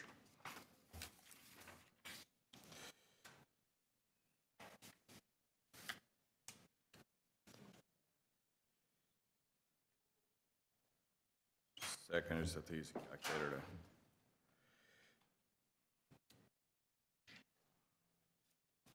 We're over already.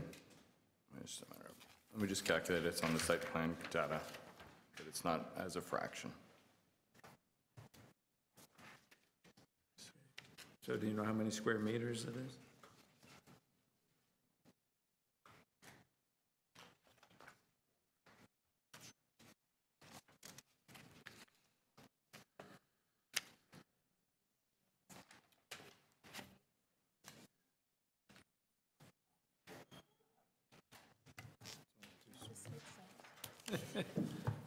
It is very small.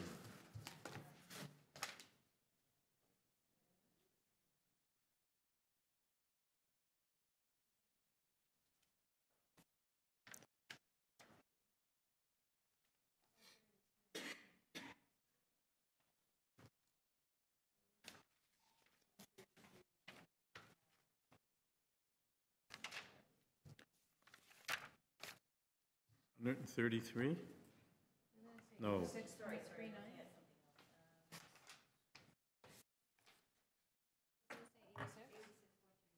Yeah, so it's already over. No, going up to 93.13, and. It's not even going up 10 So you can go 0.63 or something like that. Yeah. Okay, so are there any other questions? No. Seems to be. Lisa? No. You okay? Yeah. Mr. Chairman, this is an extremely minor application, clearly meeting the test for variance. I'd like to move approval of. I'm going to second that. In my view, this is pretty minor. All in favor? You have your approval, sir. Thank you. Thank you.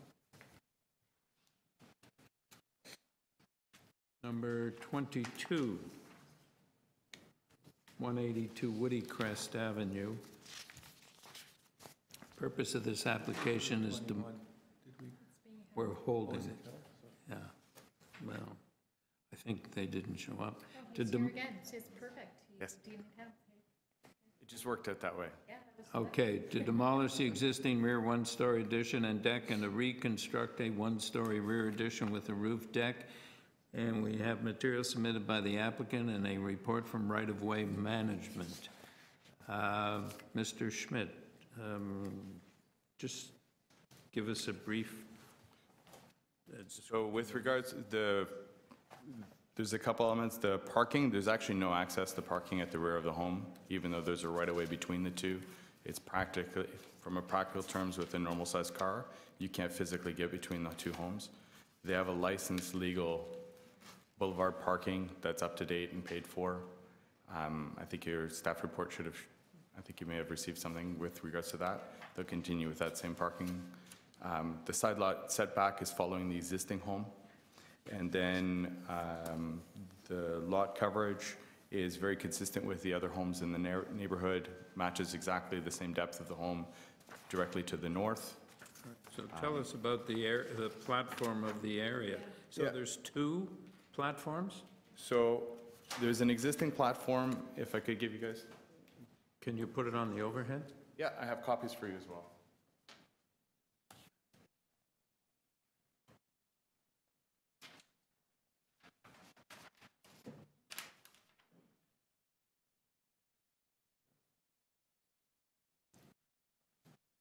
We'd actually like to remove the request for the variance for the platform at the rear.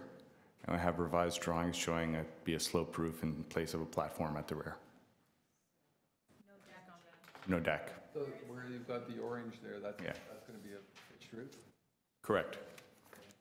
I have copies if you'd like. So are there any platforms? Of the new, No platforms on the rear.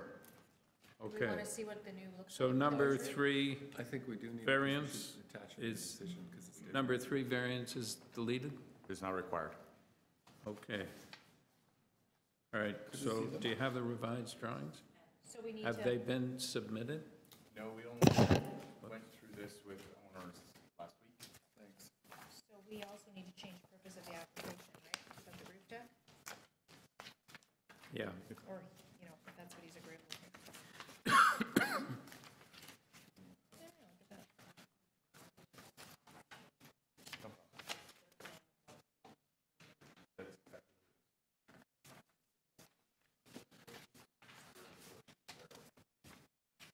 I think You just want the one probably. This one, because that shows its picture from the different platform. Is that the back? That's the back.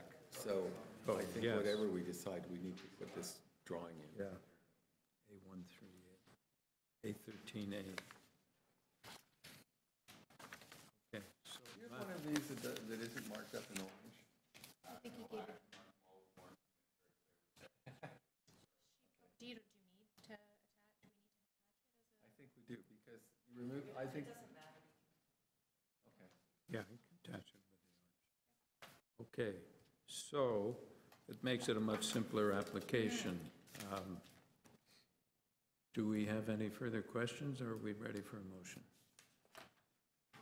I don't have any questions. I only had a concern about the oversized deck, but it's not an issue anymore. And I had a question about parking, but the Transportation Services report dealt with that. You're going to maintain the parking that's partially on public property, partially on your property. That's correct.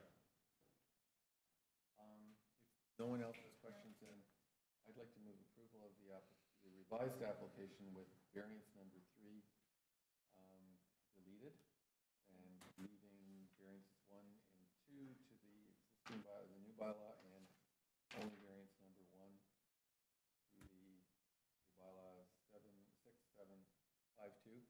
I would like to, however, make my my motion conditional upon building substantially in accordance with the proposed west elevation received by the Committee of Adjustment today. And the reason for doing that is that that's the clearest way I can indicate that you've taken the deck off at the back and we could do it, yeah.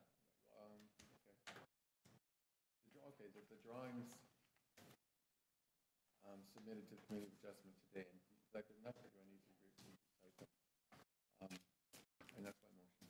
I believe that it's consistent with what we need to look at in variances. I think it meets the test for variances. Okay, I'm happy to second that, just a friendly amendment that we take out the roof deck in the purpose of the application, just so that it's clear that there's not a roof deck. Absolutely. Otherwise, I'm happy with that, and I'm happy to second it. All right, all in favor? You have your approval, sir. Thank you. Thank you. Now we go back to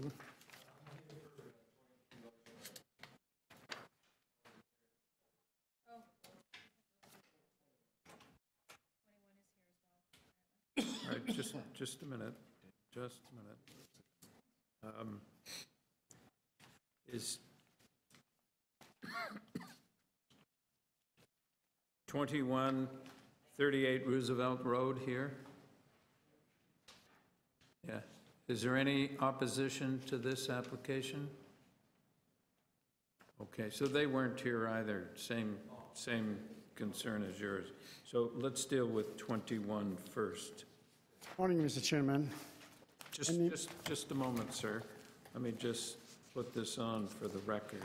Purpose of this application is to legalize and to maintain the second-story addition which exceeds the height specified on the building permit plans. Minor variance decision A0157/16 TEY permitted the construction of the second-story addition, and we have before us material submitted by the applicant. Your name, sir? Mr. Chairman, at final inspection, the inspector... Your name, sir? My name is Mario Faraone of the 2572 Clinton Avenue West.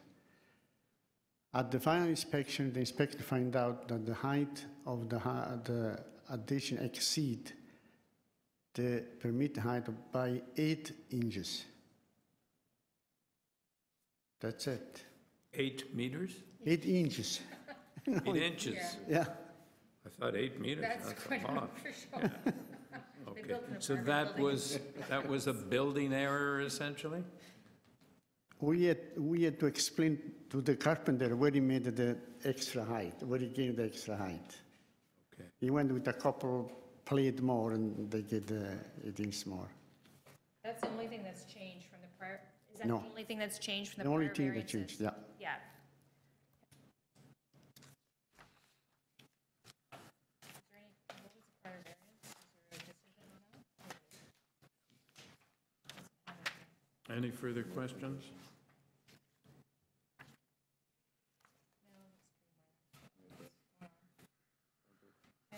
Do you have any questions, Carl? No. I'm going to bring a motion forward for approval. I think in this case, this is a pretty minor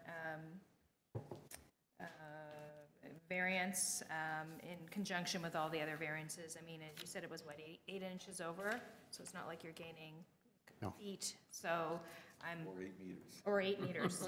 So my motion is for approval. And are there any conditions? No, right? No. No condition. Second motion. All in favor? You have your Thank you. approval, sir. Thank you, Mr. Chairman.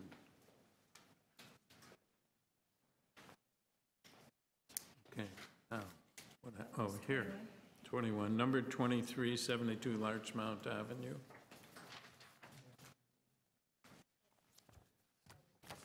Purpose of this application is to alter the existing two-story semi-detached dwelling by constructing a rear second-story addition with a Juliet balcony. We have before us materials submitted by the applicant, staff report from Conservation Authority, correspondence in support from 70 Larchmount, and 2 form letters in support from 68 and 74 and 66 Larchmount Avenue. Your name, sir? My name is Bern Paisler. I'm at 130 Pond Drive, and I'm representing 72 Larchmount. What has happened with this application is there was a mistake made in the setback. It was supposed to be from the south lot line, not the north lot line. And we got a letter from number 70 Larchmount saying that they had no issues with us changing that on the decision. Okay, so the notice was incorrect, is that right? Right. Okay. So, and we phoned... Is this an existing condition? No. The application's here because this side lot line setback does not comply with the with the bylaw. Yeah. Yeah, we discovered that like about a day after the notices went out, so we couldn't really change it, and then we were told that we could just get a letter. It's okay? Yeah, Here, fine. here, no, you have the blue one. Blue sheet was amended, revised for agenda. It's going from lot line to lot line. Is that right? It's going No, there's a setback on the other side, but it's just on that one side. Yeah. Yeah. So this is an existing condition. No, we're building a second story over top of an existing deck. But is this second story closer to the south lot line than the deck? No, it's the same. We're just putting, basically, we could have done it without a variance if we had done a party wall going all the way up, but they decided they only want posts going down, right? So that's why we need a variance. Otherwise, we wouldn't even needed a variance. Yeah. Okay. Okay. So this is minor. Do we have any questions, or do we have a Do we motion? have a TRCA condition? Pardon? The TRCA condition? Yeah, they don't have any issues with it, but they want us to apply for a permit because it's in the area. No objection. Yeah. I thought it was a condition that they... No? All right. So we have a motion.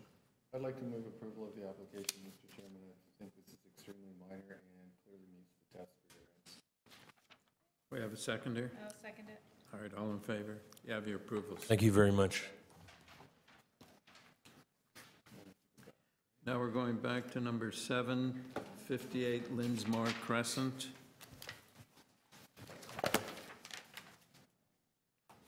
Anybody here for Linnsmore, number 7? We did Linnsmore. We did Linnsmore? Number 9. Number 9. Oh. What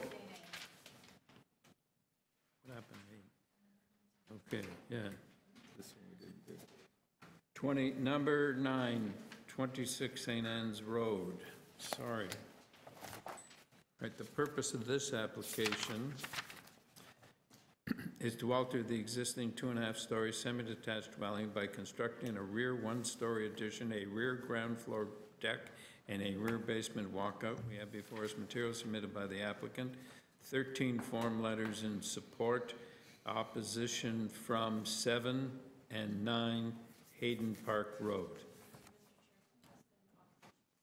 Yeah, the opposing parties come forward and sit in this first row. Yes. We need a spokesperson. That's you. No one else will be permitted to speak. Thank you. Okay, sir, your name? Good morning. I'm Eric Calhoun. I'm the agent for the owners of 26 St. Anne's Road. We're proposing to add a small family room, about 9 by 12, onto the back of the existing house. My client's lived there some time. He's a retired single person who likes the light at the back of his house. It's quite a bright kitchen right now, and he'd like to have a little room behind that so he can actually hang out there and enjoy the sun. So we tried to keep this as small as possible. The depth is in line with the neighbor's addition on their house. It's a single story. We did a little bit of research into Committee of Adjustment approvals, and in terms of depth, there have been 17 applications approved within a 500-meter radius that are more than the 17.74 that we're looking for. And in terms of floor space index, there are 6 that are more than the 1.29. What's your existing floor space index? Existing floor space index is 1.21, and the existing depth is 14.8. Okay. So, sir, as I understand it, the opposition from the letters we have relates to the retaining wall at the back and water getting down. I didn't understand how your addition would affect the wall and the water getting down. It didn't seem to me to be relevant. Well, I think it's relevant to people because they, on the whole in the city, we want to not have more areas of paving, and they're concerned that any change to what happens on the top of the retaining wall will affect them on the bottom of the retaining wall. No, I understand that, but I didn't understand that your addition would make a difference because I understood that they were already having a problem. Well, I think they are, just by being at the bottom of the hill.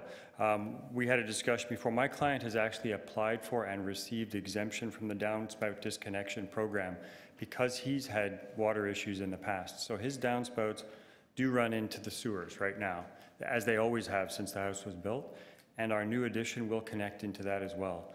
So what we're actually going to be doing is preventing more water from landing on the backyard. We're taking water away that currently lands in the backyard and sending it into the sewer. So I'm hoping, I mean, it probably won't make a material difference, but in theory, it should make a marginal difference in reducing the amount of water that builds up behind that retaining wall. But you're not making it worse? No, we're making it better. Okay. All right, so perhaps we could hear from the neighbors now.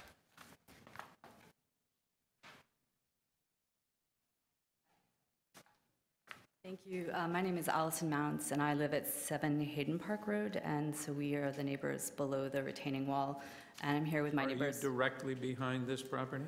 No, my neighbors here are at number 9, and I have a neighbor from number 5, and the retaining wall runs along all of our properties. Yeah, and you're number 7? 7. Mm-hmm. Okay. Yep. And so, yeah, our, as you know, Hayden Park Road is built on Garrison Creek, so we struggle with water issues of 2 kinds. The flooding of our basements, which comes up from the sewer system, and then the runoff, which comes down from above, into our properties. And I wrote about this in the letter. So in the 9 years that we've owned our house, all of the properties that are above the retaining wall have, over time, extended their built structures back towards the wall. And that includes the structure that was built right on top of the retaining wall on the back of our property, which abuts the one with the proposed extension. And the reason why I bring that up is because that structure, the shed, was built without a permit and was then brought before this committee for a request for a variance retroactively. And at that time, this committee decided that that was a concern regarding the structure, the integrity of the retaining wall.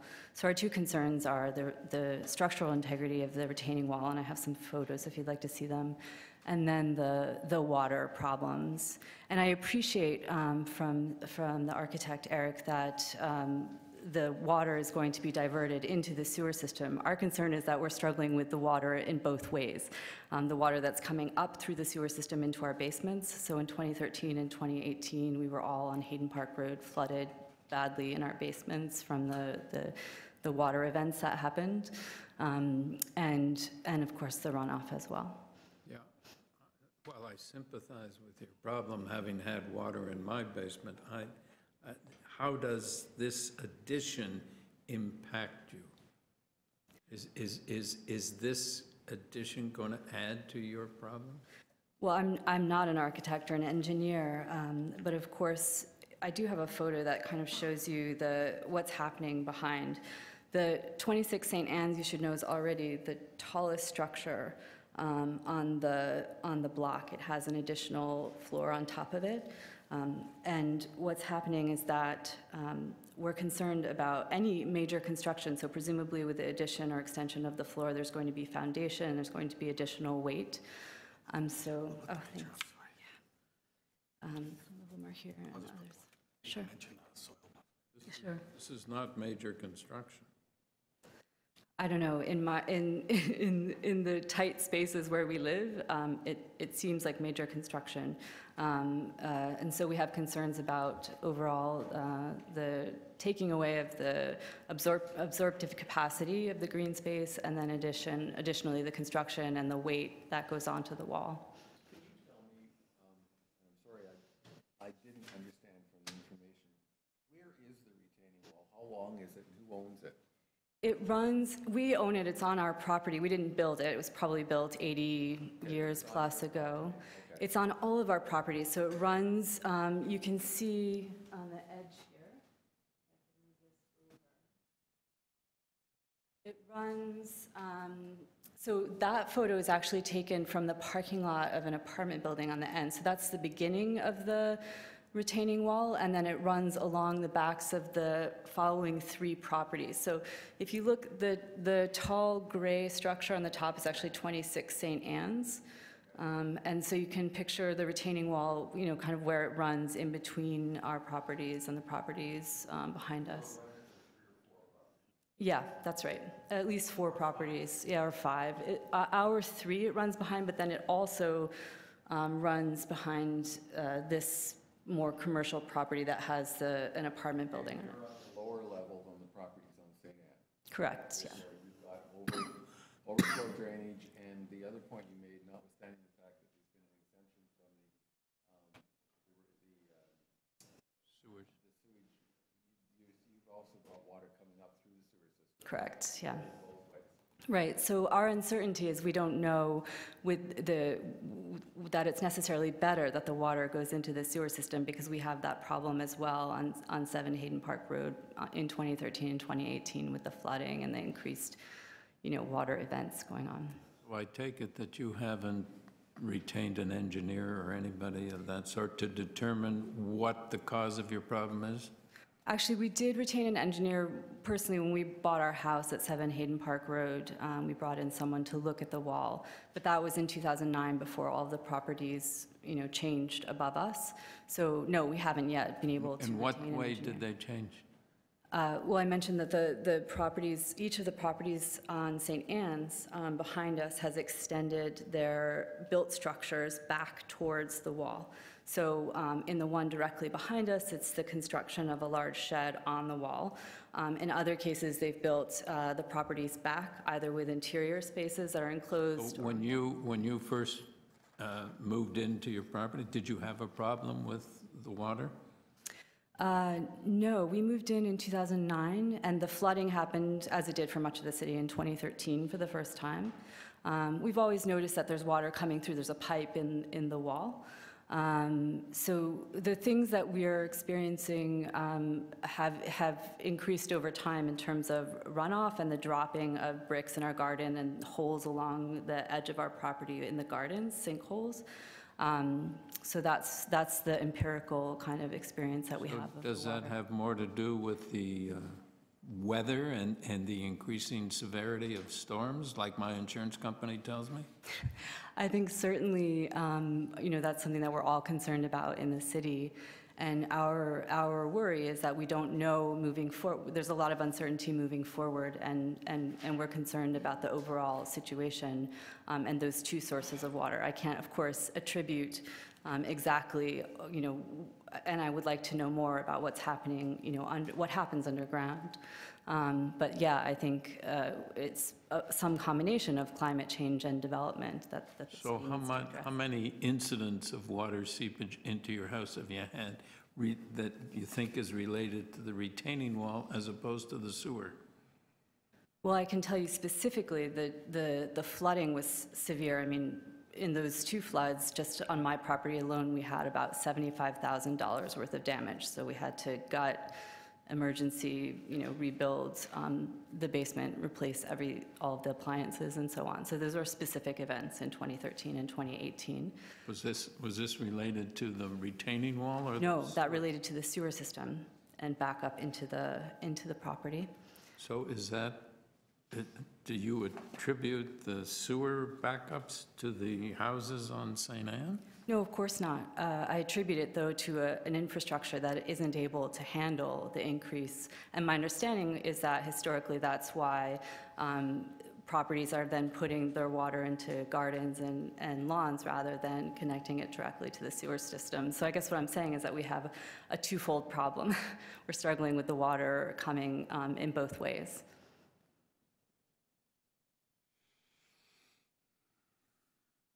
But you cannot say that this addition is going to make your problem worse. No, I cannot say that any specific addition is. I can say that that the additions are happening on each of the adjacent properties, moving back towards the wall, and that's our concern. And you can't even say that it isn't the storm, the severity of the storm, as opposed to the properties on St. Anne's causing the problem. No, what I would say with the most confidence is that it's a combination of the change in climate and waterfall and development that's happening in the city and in our little corner of it where things are tight. So have you discussed with the city the sewer backups? Yes, we have. I mean, we have talked to Ana Bailao, and we've talked with our neighbors about what to do, so they're aware that that's a concern. But they haven't offered any solutions? They have a program where you can apply for subsidy, a partial subsidy of backflow valves. Do you have insurance coverage? Yes, I do. Not all of my neighbors do.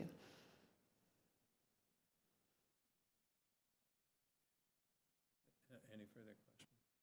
All right, thank you. Thank you. I'd just like to make a comment that I appreciate the concern. My heart's with you. It's awful to go through that.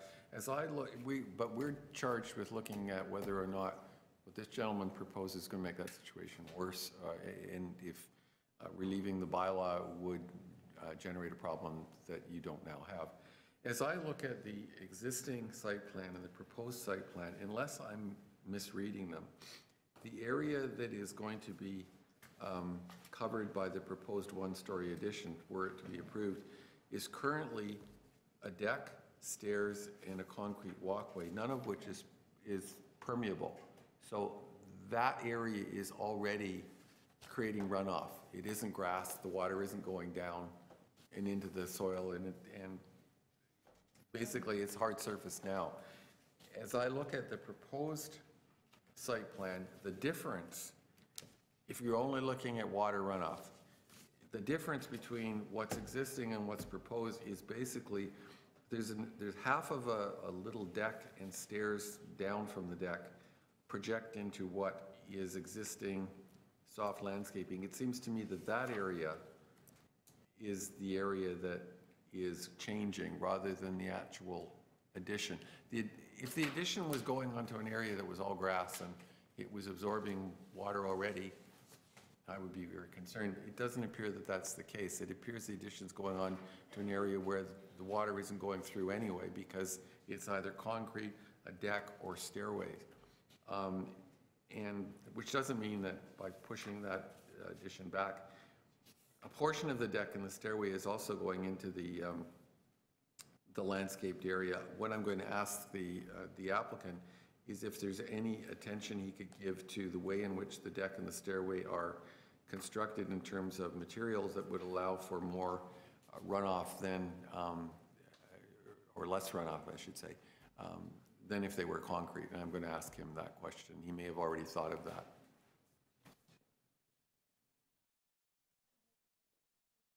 Better be careful with that tape on your... I guess my question, probably for the architect, is also about the foundation and what, I don't know a lot about the construction that's planned, so I don't know actually what goes underneath the extension.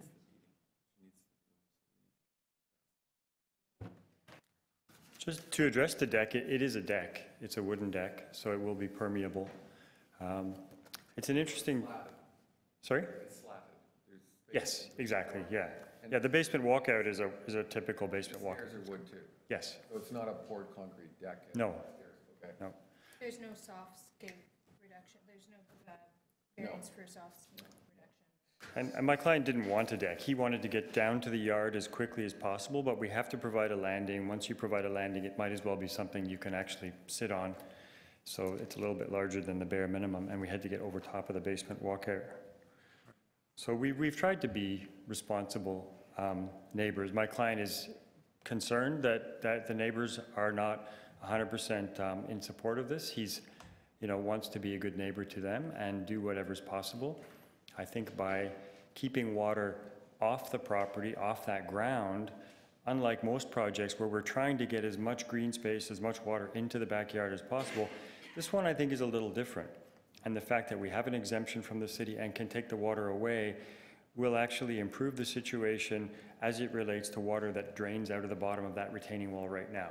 It's true that we're adding a 9x12 area of additional water to the overall storm surge in the city during a rainfall, but that's not a lot of water percentage-wise, and I think it's unlikely. We don't know how the city's engineered anyway. Whether the water from St. Anne's sewer ends up in Hayden Park sewer, we'd have to look at maps to see how that works anyway. Thank you, sir. All right, any further questions, or do we have a motion?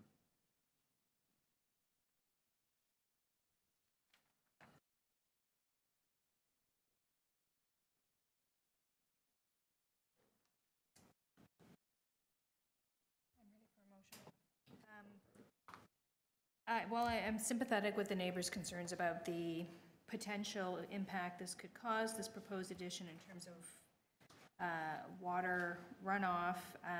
I think as it's been pointed out, this will in some way alleviate any water runoff from the retaining wall rather than through the storm. I appreciate there's been incidents where it's the sewers have backed up. This property does have an exemption from the downspout program, so it is permitted to allow so I think in some ways it's doing some good by taking that surface runoff away and putting it into the system. I don't know what the impact would be in terms of a storm event, but in any event, it does have an exemption.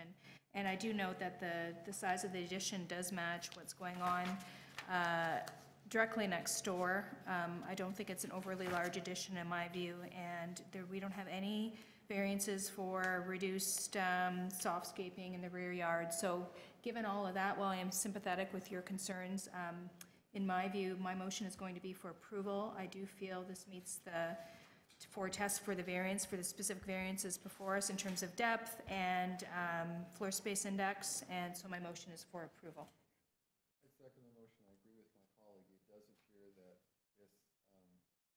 intervention may actually make things better rather than worse. In part because of that, I'm prepared to second the motion. All in favor? You have your approval, sir. Thank you. Thank you. Number 15, Lisa, you're recusing yourself. 53 Morse Street. Purpose of this application is to alter the existing two-story semi-detached dwelling by constructing a third-story addition with a front third-story balcony. And we have before us material submitted by the applicant, a staff report from Conservation Authority, correspondence in support from 55 Morse, 31 and 31 and a half Morse, in opposition from a solicitor on behalf of 51 Morse Street. Applicants, opposition here. Do you have a spokesperson? Yes, Okay, so you'll be speaking on behalf of everybody? Yes. All right, thank you. Your name, sir? Morning, Jay Smith. I'm the agent for 53 Morse Street. Yes. The application today is to construct a third-floor addition.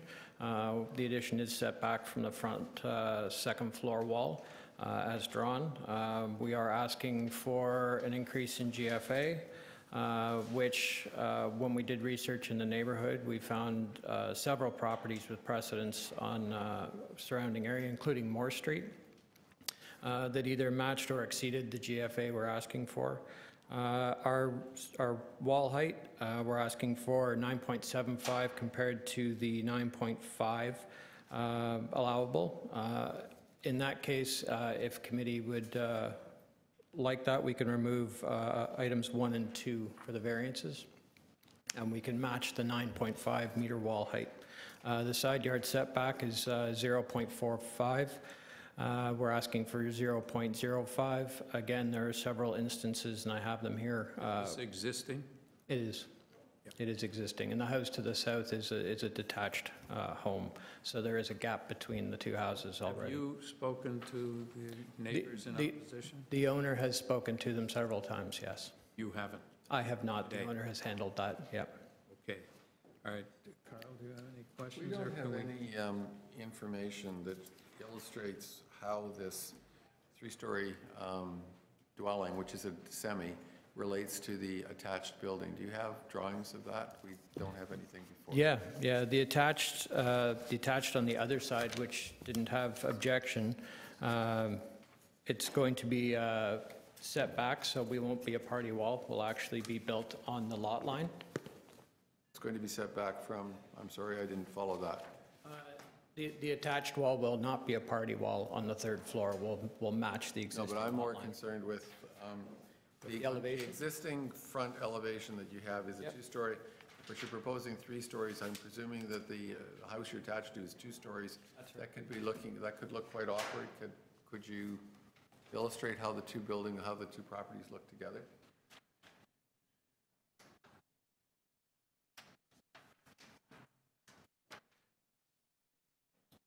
So on the side, it's currently a flat roof on the neighbor, and it will be going up with a flat roof as well. But we are set back from the second floor. How far are you set back?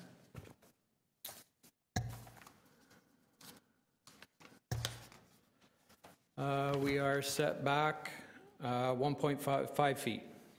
By that, you mean you're set back here. So on the second floor, on the third floor, the front wall is there. From our third floor, we'll start 5 feet back from the existing second floor wall. Go to the front elevation again.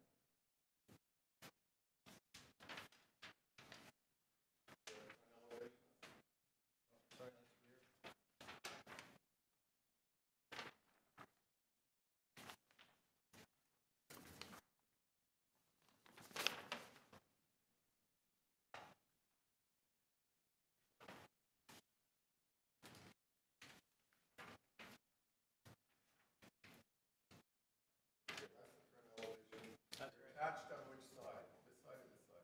Left. Okay, so you're attached here. Yeah. The existing building here is there, right? That's right. So it looks like. Yeah.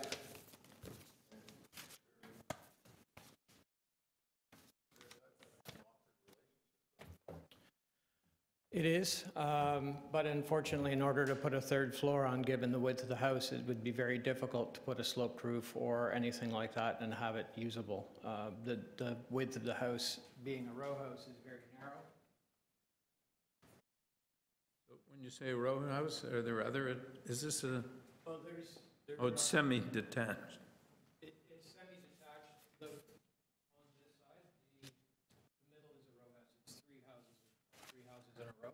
Yes. So we're that one. You're at the end. We're at the end.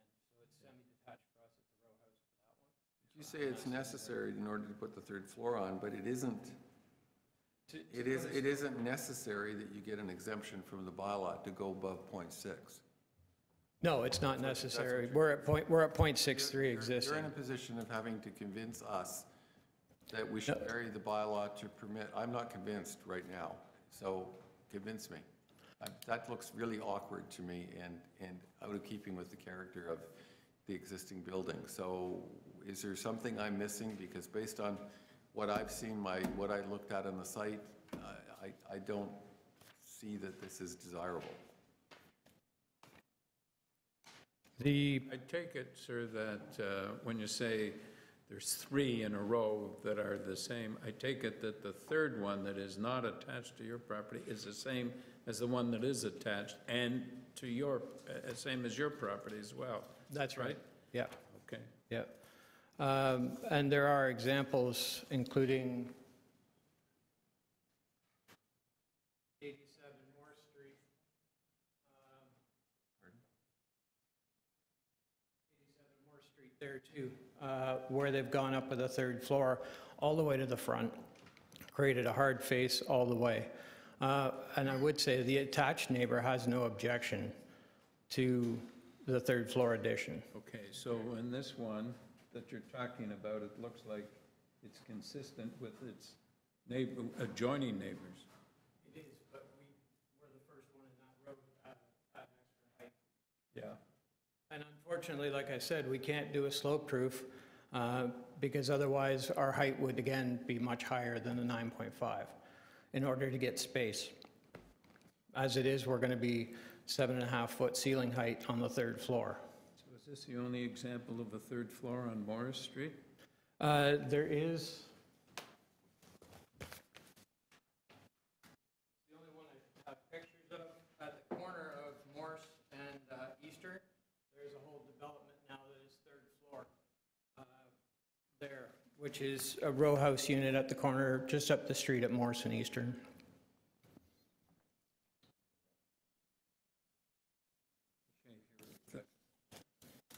Thank you, sir. We'll hear from the neighbors.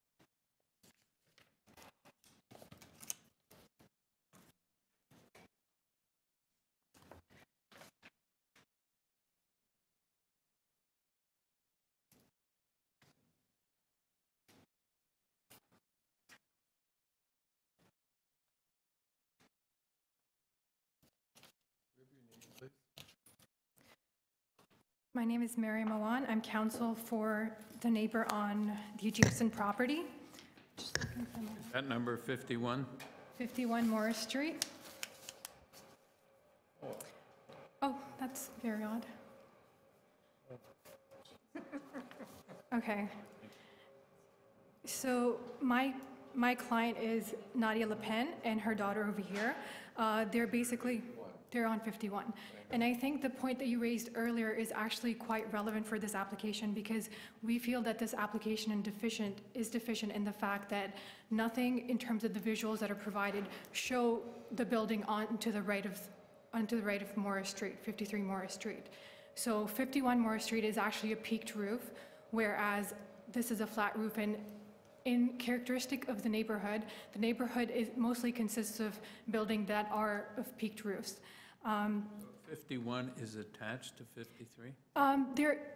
I think my photograph is going to sort of clarify. They're not fully attached, but they're so close together that you could potentially categorize them as such. Which one is your? So my client's property is the one on the right. Right. And the subject property is the one on the left.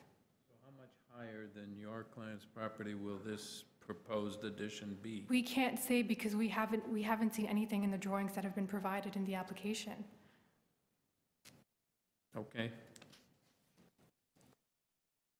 So basically, my client's property is directly south of the subject property. It's a two-story property. It has a peaked roof.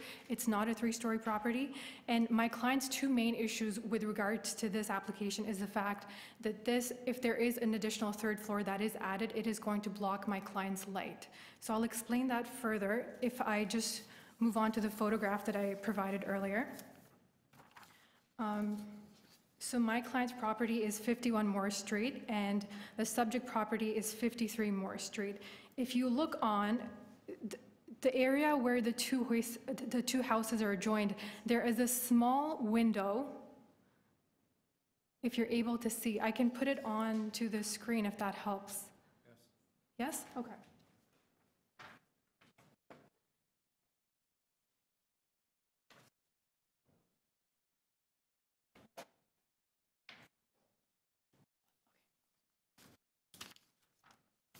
So if you see, my client has a window right between the two houses. I'll actually highlight it. My client has a window over here and a window over here. So if there was an additional story added, it would completely block those two windows. One of the windows is to a bathroom and one of them is to a bedroom. And those are the only two windows to that bathroom and bedroom. And my client's daughter is pregnant, and they're planning on making that bedroom into a nursery. So if there is an additional floor that is added, those two windows in the corridor are going to be completely blocked, and light is a major issue for my client. Given the way the houses are built, they're sort of in a tunnel-like fashion, and that light is very important. So to have an additional floor added would completely block my client's light. And my client would essentially be looking at a concrete wall from both of those windows. So is there any setback from, according to the plan, setback from your client's property? My understanding is that it's very minimal.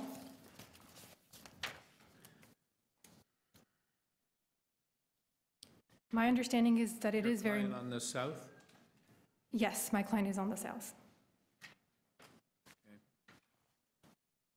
So in addition to the light being a major issue for my client, it's also the massing and the form of the subject property. Most of the houses in that neighborhood on that street are peaked roofs. If there's a house that has a flat roof, it tends to be a two-story house. If it's a flat roof which is 3 stories, which is very, very unusual on the street, it tends to have significantly more setbacks in comparison to this application. So my argument would be that this particular development is not in keeping with the character of the neighborhood. As Chapter 4 of the official plan says, that no changes will be made through minor variances that are out of keeping with the physical characteristics of the neighborhood. So the physical characteristics are that it's these narrow houses that are sort of semi-detached and have peaked roofs.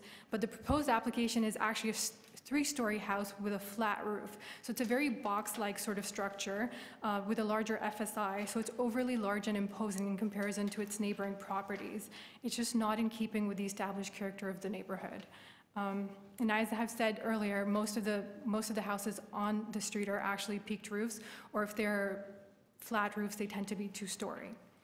Additionally, I would say that this application does not conform to the intent and purpose of the zoning bylaw as well, because in terms of FSI, they're asking for a significantly larger increase. The purpose of the zoning bylaw is to make sure that the houses are not overly large in comparison to the lot size. Otherwise, they would impact the neighboring properties. Over here, the maximum FSI can be 0.6 times the area of the lot, and the applicant is asking for 0.87 times the area of the lot. That's a 45% increase. That's not a minor increase. So I take it that you would have to object to any third story, no matter the size of it or the We can't, instruction? I don't have style of instructions it? for my clients, but it is possible to have larger setbacks, and I think this application is just not doing that. And I think for us, another big issue is that they're not even considering the impact on their neighbors, and I think that is why the application is deficient. They haven't provided a single visual with our client's property. So it's impossible for our client to even know how significant the impact is. All right, thank you. Thank you. You're from the applicant now.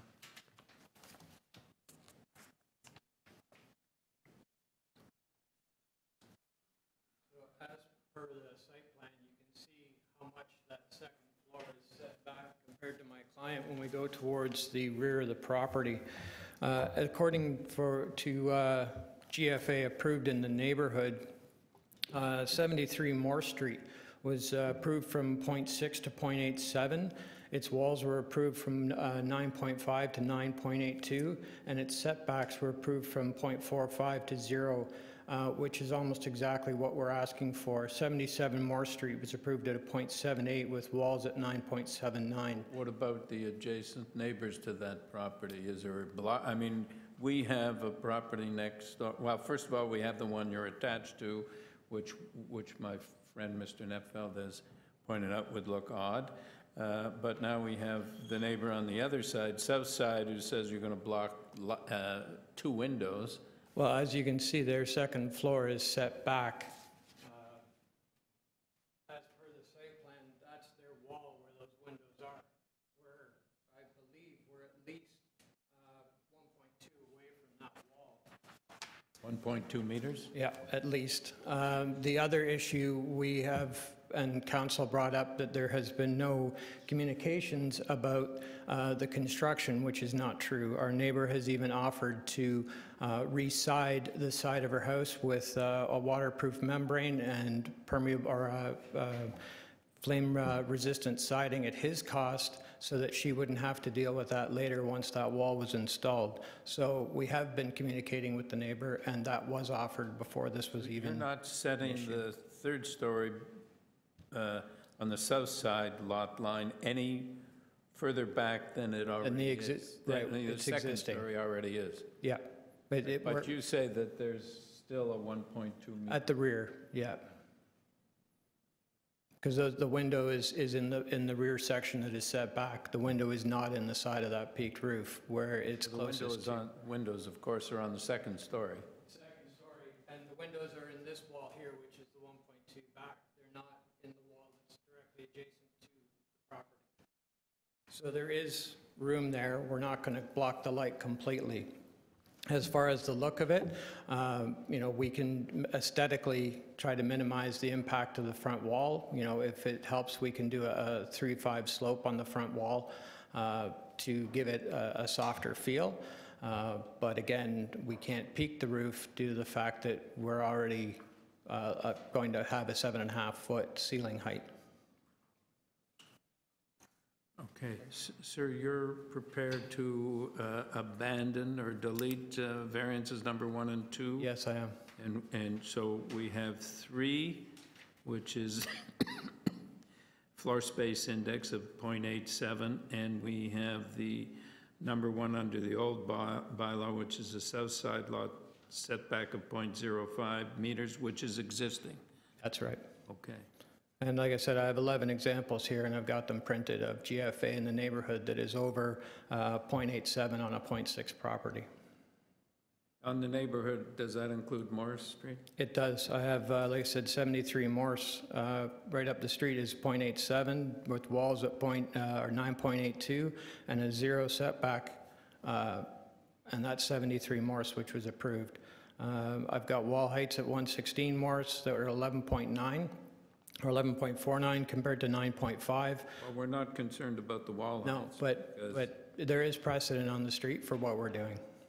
That's a third-story addition? These are all third stories, yeah. I have 14 here that are all third-story additions. 4 of them on Morse Street and surrounding area. Right, thank you, sir. Thank you. Do you have any questions? No, I don't. All right. Mr. Chairman, as the appellants indicated, I think the application is somewhat deficient in that there are no visuals to indicate the relationship of the proposal to the adjacent properties, which makes it very difficult to render a good decision. But I think, notwithstanding having seen the properties, having the benefit of the photographs presented by both the applicant and the appellants, I think there is an understanding of the impact. I do believe that the proposal before us is out of keeping with the character of the community. Notwithstanding the fact that there may in fact be precedence in numbers, we consider every application individually. There is no precedent for this particular unique situation ideally, and even if there were, I would not be persuaded. I asked you to persuade me that there was something about the application that I had missed. I didn't hear anything. I think it is grossly out of keeping with the character of the neighborhood. And I think that and the comments made about the limits on your ability to expand the building indicate to me that the bylaw shouldn't be varied in this particular case. So having said all that, Mr. Chairman, my motion is to deny approval of the application. Right. I'll second that motion. All in favor of the motion? Your application is refused, sir. Thank you. Thank you.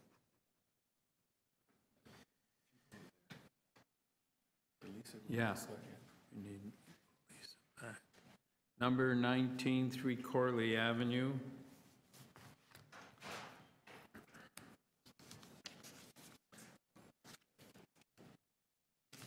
Purpose of this application is to construct an ancillary building storage shed in the rear yard. We have before us materials submitted by the applicant, staff reports from planning and urban forestry, and correspondence in opposition from 5 Corley Avenue. Your name, sir? My name is Kelvin Kelman. I'm the agent representing the owners at 3 Corley Avenue. Yeah, I understand, sir, and I may be wrong, that you have some changes to make? That's correct. In discussions with the planning department, we have revised the proposed shed significantly Could you go through, lead us through the variances and the changes, please? Sure. May I approach you and give you a set of copies of the revisions?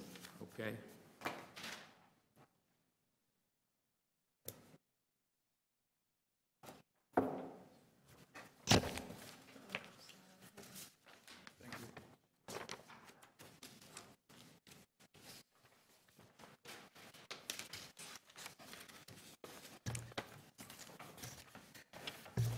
The revisions we have proposed is to lower the height of the shed to 4 meters from 5 meters.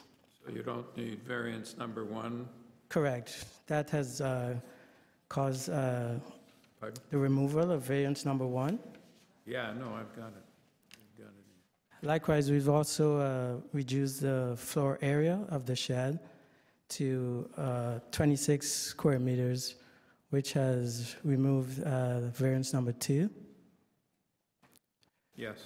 And at the same time, it has significantly reduced variance number 3 from 15 meters to 9.3 meters, square meters. 9.3 percent, sorry. Percent, and how many square meters? 26 square meters. 26? I just have a quick question about this.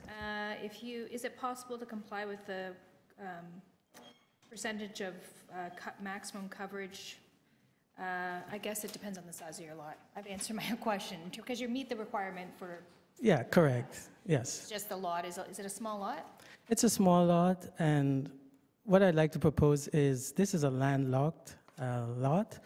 There's no opportunities to have a garage on this lot, which would help the situation in terms of storage.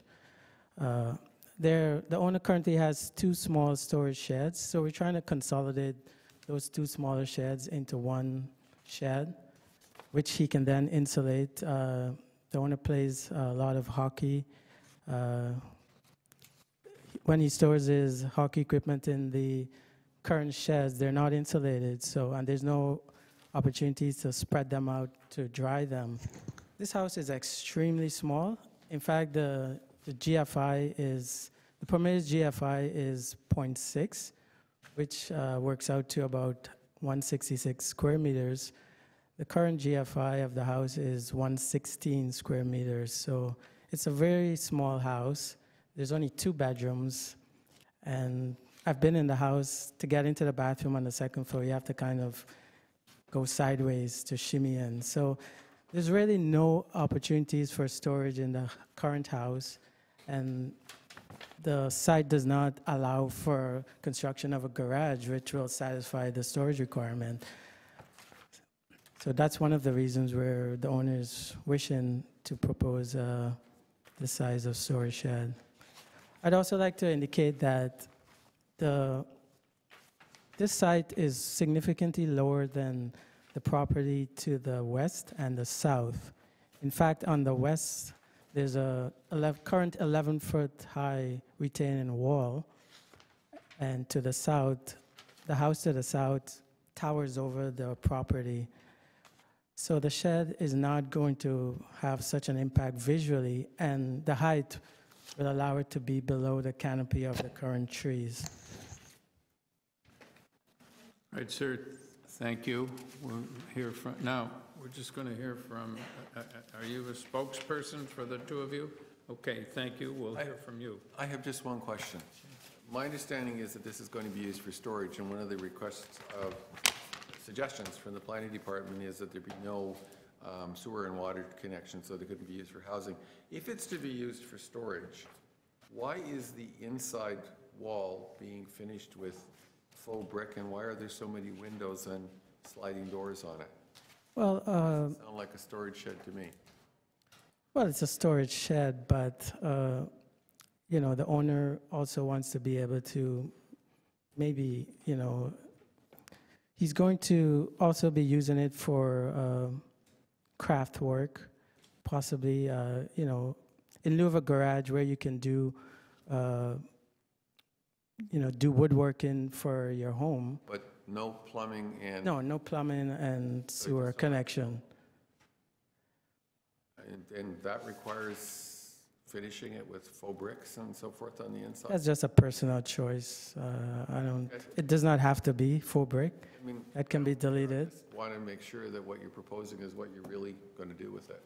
Okay, thanks. Sure.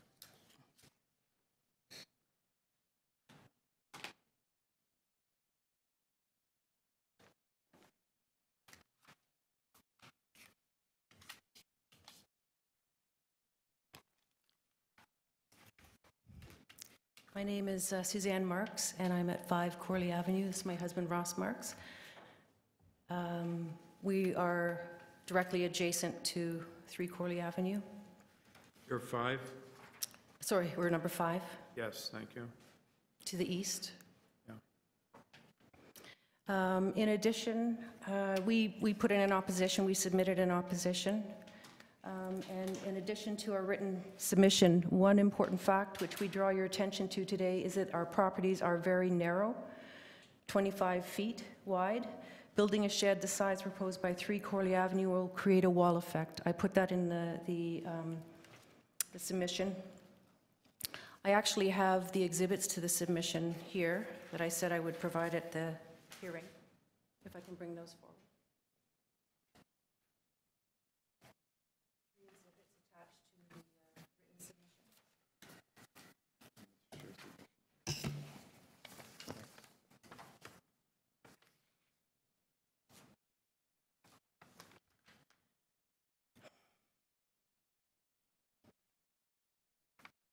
So as I was saying, the building shed the size proposed by 3 Corley Avenue will create a wall effect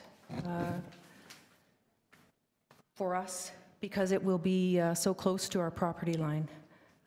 Again, they're only 25 feet wide, our properties. You can see this in Exhibit 2, where we have imposed the shed on a photo. Our view of the wall created by the proposed size of the shed. And because, another point, because of the proximity to our property line, it will block sunlight to our garden. We have created this garden over 20 years. It's beautiful. It has perennials. It has plants and trees planted according to the light conditions and other conditions. And increase it will increase the potential for water buildup and draining in our yard due to, again, the proposed size of the shed, and in particular the size and slope of the roof proposed. We're wondering where all that water is going to drain to, and it's just so close. The size of it makes it so close to the property line, our property line, that we're very concerned about that. The lots were, sorry, go ahead. Slopes backwards. They've, yeah. Looks like an the elaborate water would design. drain to the rear of the lot, not, And it's overhanging the, I believe the design is overhanging the shed at the front, the sides. They've reduced the size, so we don't really have a... I don't know if they reduce the size of the roof. Pardon? I don't know if they reduce the size of the roof. They have to reduce the size of the roof because they reduce the size of the coverage. It overhangs the deck attached, and then the sides and the back.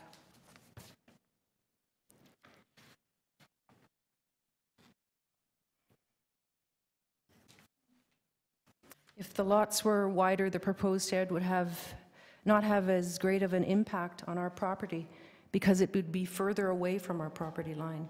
So we wouldn't be, like if it was a larger lot, let's say 50 feet wide or larger than 25, the light impact wouldn't be so great, so negative on our property and our gardens. And also the length of the shed. Even scaled down, it takes up a significant amount of the property. And so a significant amount of our yard is infringed, affected. What side are you north, south, east, or west of this property? East.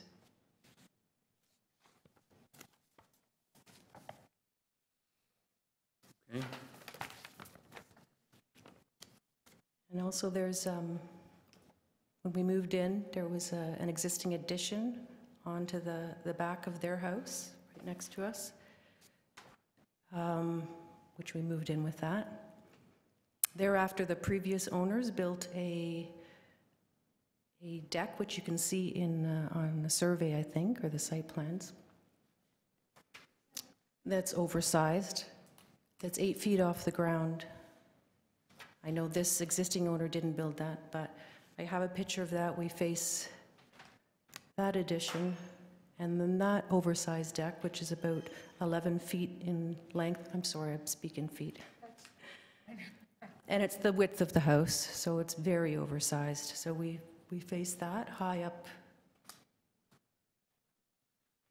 And then now we're going to be facing, this is the view, now going to the view from the house, not from the garden, facing that oversized shed with that large roof. I have a picture.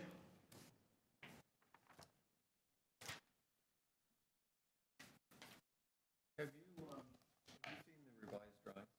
Yes. Yes, the ones that were posted? Oh, I think those were posted on the...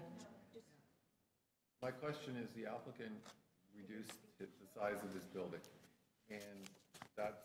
To 9 Is that right? 9.3, I think that was submitted. That was what was submitted just recently, yes. I have seen that. Your comments about the size and so forth, they were related to the revisions. Yes, 15% to 9.3%, then with the... Your drawing where you superimpose? Yes. That's on the new proposal? That's on the new proposal. Thanks. All right, thank you. Mr. Kelman? Oh, I have 2 petitions from other neighbors opposing any sort of variance. Does that matter? Please hand them in.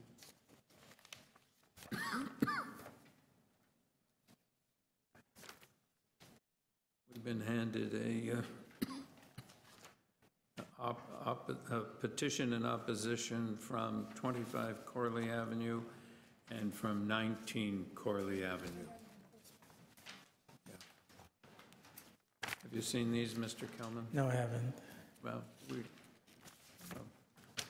they're quite far away. All right. Mr. Kelman, I appreciate you've reduced the size of the shed, but the neighbor is still objecting to the impact on her property. Could you please address?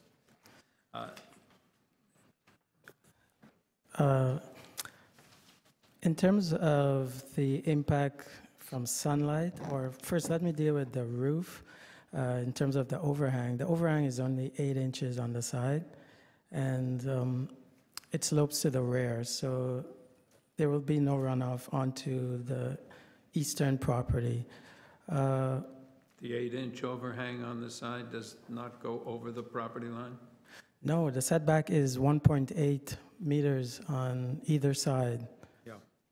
And so we're only 8 inches over that for the roof. I think the lady's comment was the roof extending over the deck area, but it's sloped back anyway. So. Correct, yes. What I'm trying to say is there's no water runoff onto her property with the design. Have you seen her drawing superimposing? No, I haven't. All right, perhaps you could look at it. I want you to let us know whether you think that's accurate. Presumably, I mean, she has said that that incorporates the new revised. I can't speak to this because there's no scale references.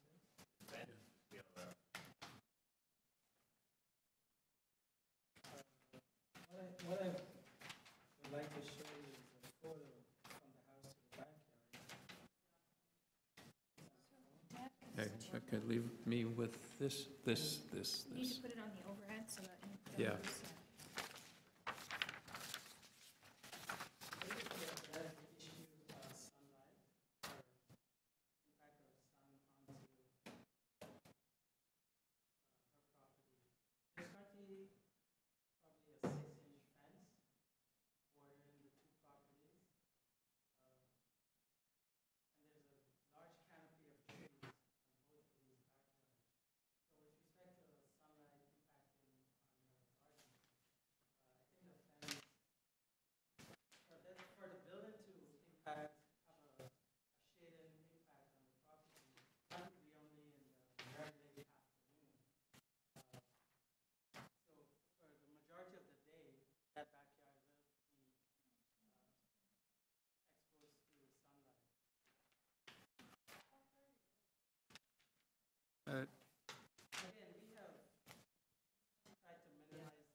So, Mr. Kelman, come up to the podium because we can't hear you. We tried to Tell us minimize. what the sunlight, the impact the sunlight's going to be? I believe it's only going to impact in the late afternoon onto her property. For how long? Substantial period or? Late afternoon, maybe an hour, 2 hours, less than 2 hours. But again, there's a 6-foot-high fence. I'm assuming for the building to impact onto her garden, if her plants are in the center of her property, I don't believe there will be any impact from this shed onto those garden. If the garden is closer to the western boundary, where the shed will impact, then there's the issue of the 6-foot-high fence of hers, which will impact on the garden.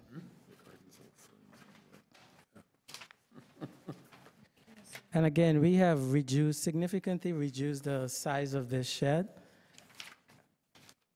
Yeah.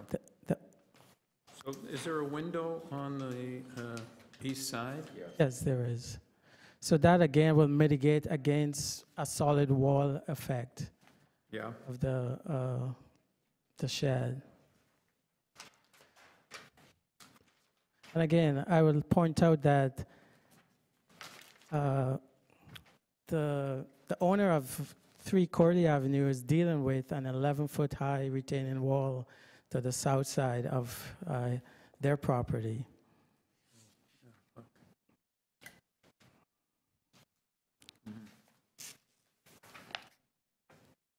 I believe the setbacks of 1.8 meters will mitigate any shading effect onto the eastern property. And again, it's a sloping roof, which will again mitigate that shading effect significantly.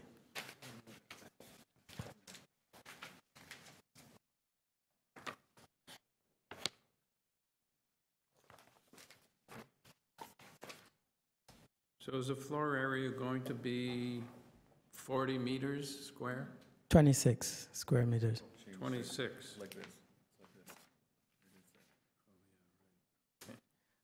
And I think one of the main issues, we have increased the setback from 0.6 meters on either side to 1.8 meters on either side.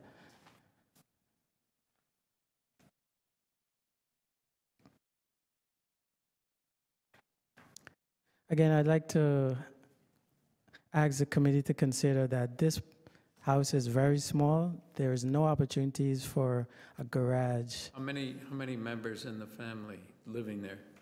There's 2 members. Okay. But it's a young couple. If they want to expand their family.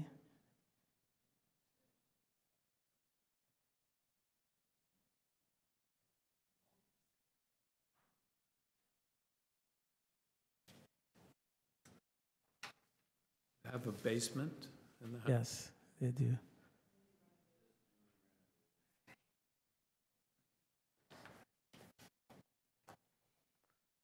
Storage area in the basement? No, it's just livable space. It's a very, very tiny house. He's speaking, don't speak. The owner is just asking for an opportunity to store his tools, his hockey equipment. He is in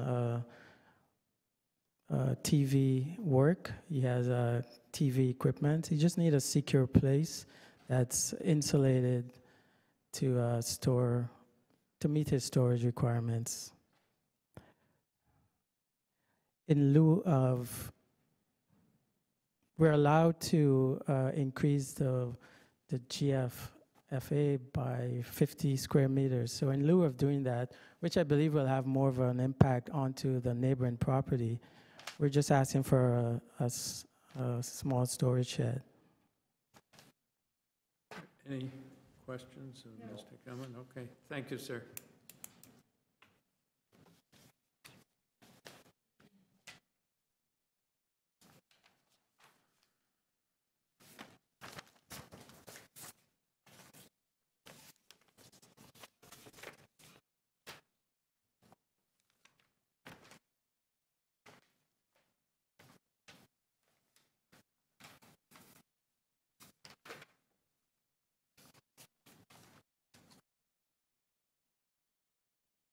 We have a motion.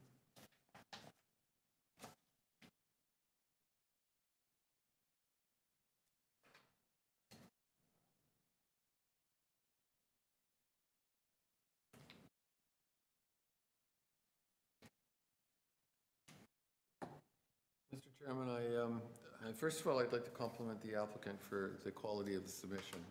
You've no idea the quality of the submissions that we get sometimes, and we can't understand what is proposed. Yours is clear. Thank you. For that. I have sympathies with the adjacent owners and the proximity, and I think the original application was potentially very negative for the experience of their property. I do think that the changes that have been proposed are reasonable and substantially reduce the impact of the particular accessory building on the adjacent properties. I don't see this as a storage building, which is, I think it's a rec room. The original proposal indicates there's a ping pong table storage. I think it'll be used like a rec room, but as such, I still don't think it's a hardship to adjacent properties. I'm prepared to move approval of the revised application because I believe it's reasonable, and I think efforts have been made to adjust it to unique conditions relative to neighborhood. And my motion is conditional upon the planning department condition that no water or sewage connections are permitted to the rear ancillary building. The purpose of that being that it is not to be used for habitable purposes such as dwelling units and so forth. Pardon me? And tied to the revised plans that were, can we tie them to the ones that were submitted today? The ones that are attached to. Are they, I didn't check every detail, they're the same, yeah. Tying them to development being substantial in accordance with the drawings that were submitted to the planning department on whatever date that is. And Doris, yeah. First of all, they're the plans submitted to Committee of Adjustment on October the 22nd and forestry condition number 1 in addition to the others. I'm going to second the motion. Originally, the original application I was not in support of, but efforts have been made to reduce the height and size of the building, so I'm supporting the motion for approval. I'm supporting the motion because as one of our applicants told us, he's an architect, and he's reducing the above-ground garages to one garage door as opposed to 2 or 3, and putting the parking underground because above ground is expensive real estate. And I look at this proposal as the same thing. The house is very small.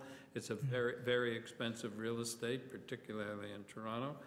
And this is one solution to provide for needed storage for his work, for his recreation.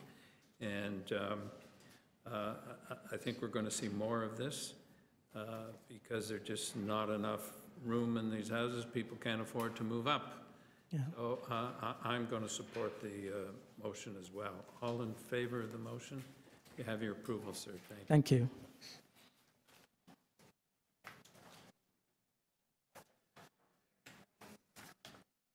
We're done. Actually, a nicely designed building. Yes. It has standing